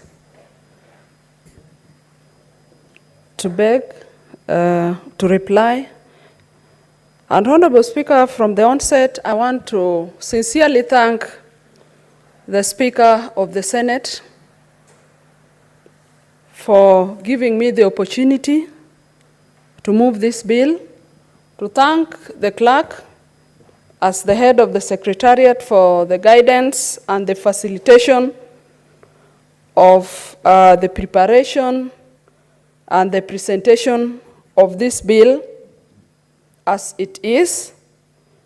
Honorable Speaker, I sincerely also want to thank my colleague senators.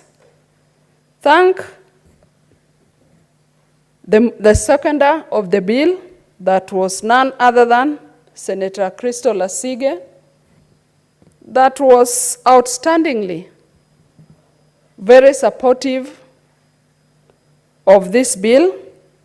Senator Mungatana, Senator Gloria Ruoba, Senator Olekina, the minority whip, Senator Tabitha Karanja, the deputy majority leader, my own senator, Senator Moses Kajwang, Senator of Nandi, Senator Wakili Sheragai, Senator Mwaruma, Senator Commissioner Joyce Korir, Senator Ameda Kibwana, the chairperson of the Women Senators, Senator Tabitha Mutinda, the vice chairperson, Senator, Senior Senator, Senator Professor Margaret Kamar, for her passion, with all the support she's given me behind even the preparation of the bill.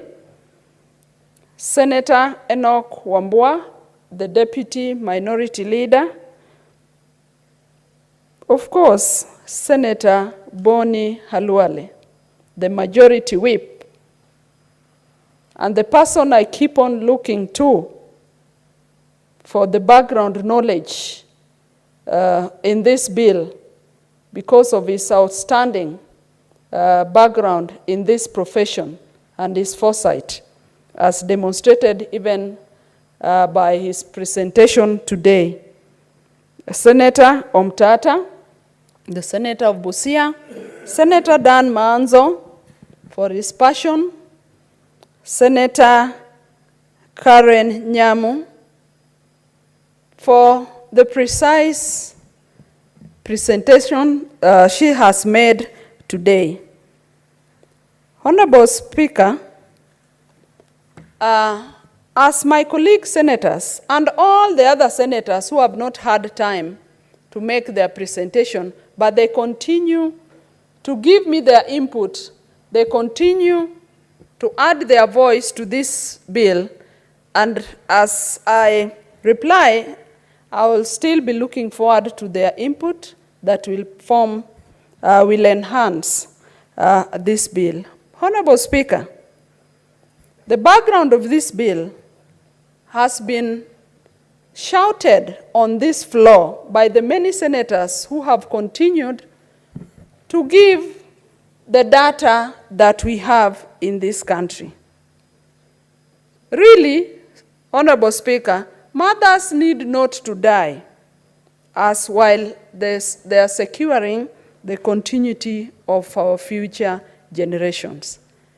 And in the course of this journey of continuity, we as a country must ensure that we are purposeful and we have the intention, and that we must intentionally really work against preventable deaths of our mothers.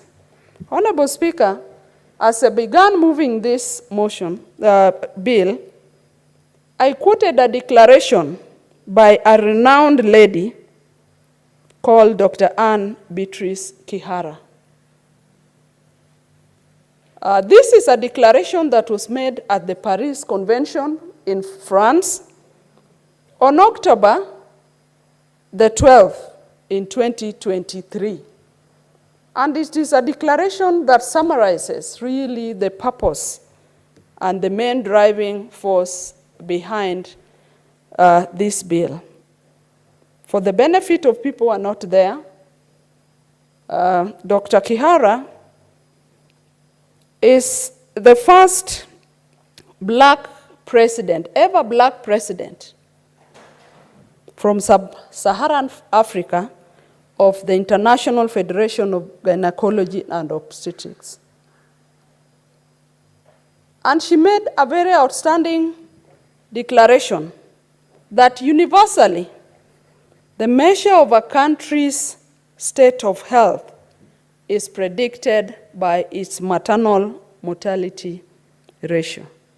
So, Honorable Speaker, as we give the gloomy picture that we must face in this country, what this bill addresses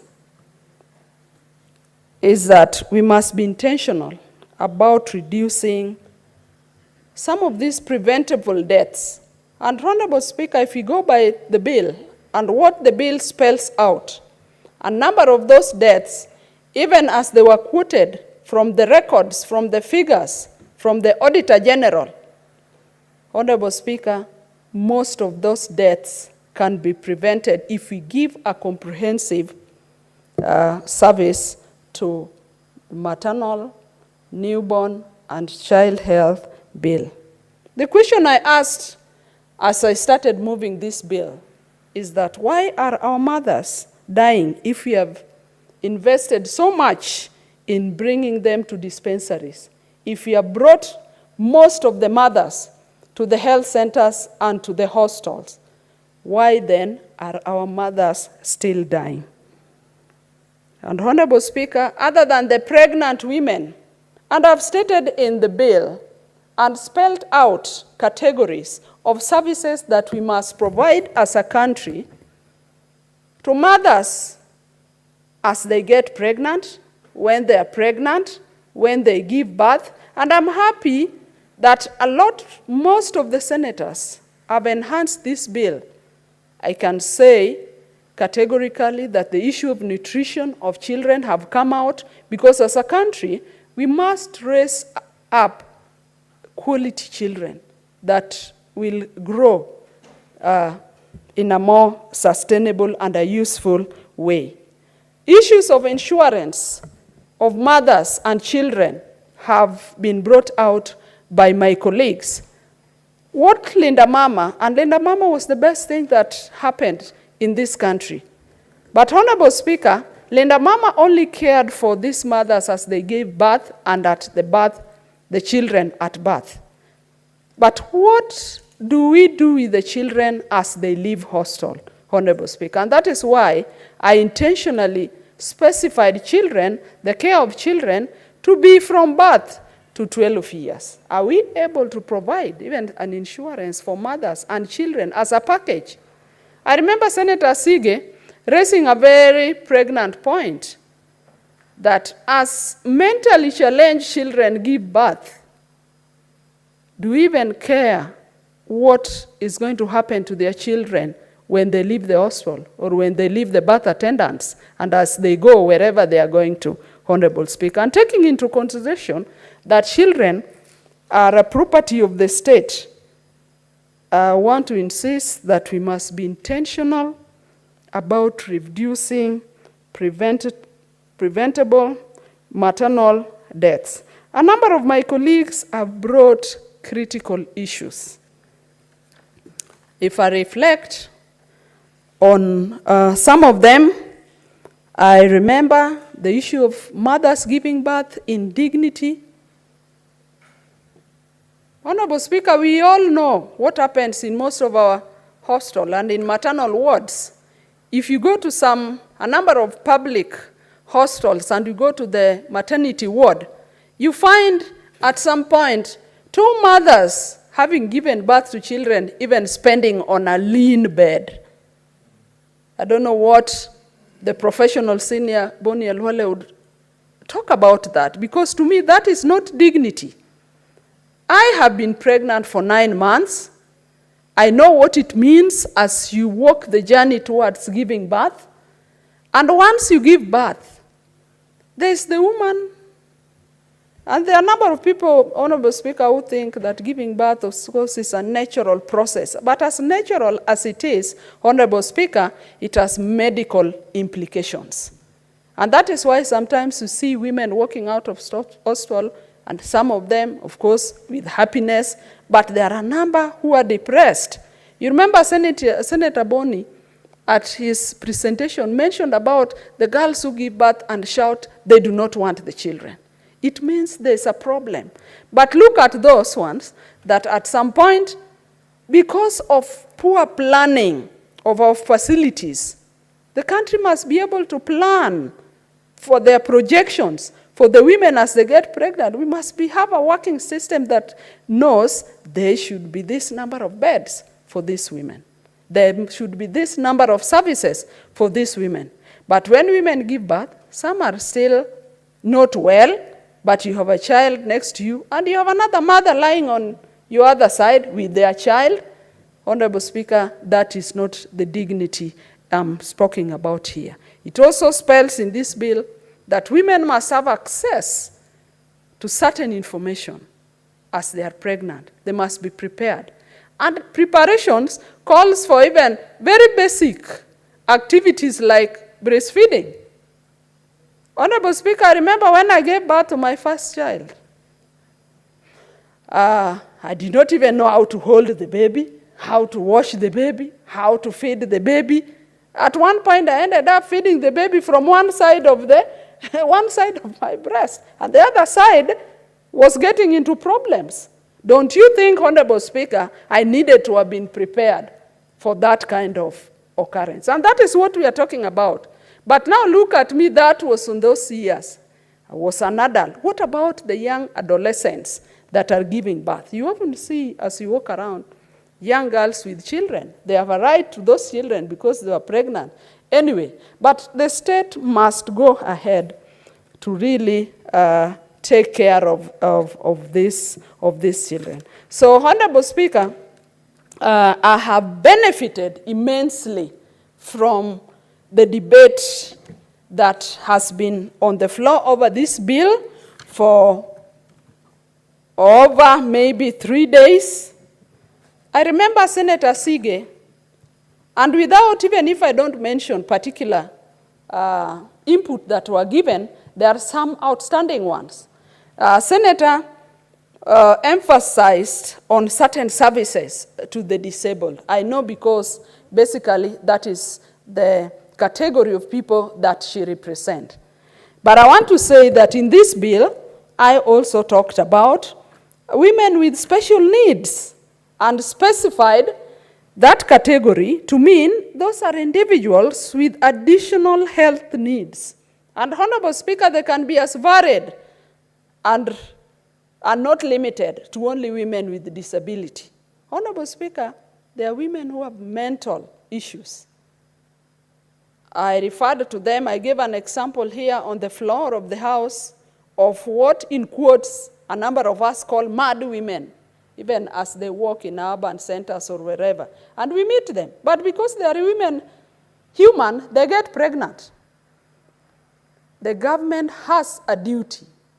And specifically, I've seen the input by very senior senators here about giving an outstanding role of these functions that I've spelled out to the county governments, because this function of health is a devolved function. Not to say that the national government equally has a role to play. And I like what Senator Boni said, that it specifies, let us not just leave it open, that there shall be a national and a county government. This bill goes ahead to specify specific functions so that people are able to take political responsibility. I want to share with my colleagues that I will be looking into a lot of this input. I will be consulting them where necessary, and all they have brought in their debates will be taken care of. Honorable Speaker, I will be very glad that finally, if this bill is passed, there will be an emphasis on the care that we give to mothers, on the care that we give to newborns, and on the care that we give to children. I was here, Honorable Speaker, telling people that in some communities, people even grade the worth of a man by the care you give to women around you and children. And so, Honorable Speaker, I thank my colleagues, and I want to assure them that I will take in their input. And so, Honorable Speaker, I beg to reply. And Honorable Speaker, I request that the putting of question be deferred to a later date, pursuant to Standing Order 66-3. Honorable Speaker, I reply. Thank you. Thank you very much. Senator Beatrice Ogora.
Okay, I rearrange again the business of the House this evening. So we go to order number 19. Order number 19, the Public Transport Motorcycle Regulation Bill, Senate Bills number 38 of 2023, second reading. We have just 2 minutes, 1.5 minutes. Maybe you can start off. Thank you, Mr. Speaker. Mr. Speaker, I rise to move the Public Transport, aka Motorcycle Regulations Bill of the year 2023. Mr. Speaker, I've deliberately risen so as to kickstart the bill for me now to come out properly tomorrow if the clerks at the table will schedule it for tomorrow. But I want to, at this particular point, Mr. Speaker, emphasize who this bill affects.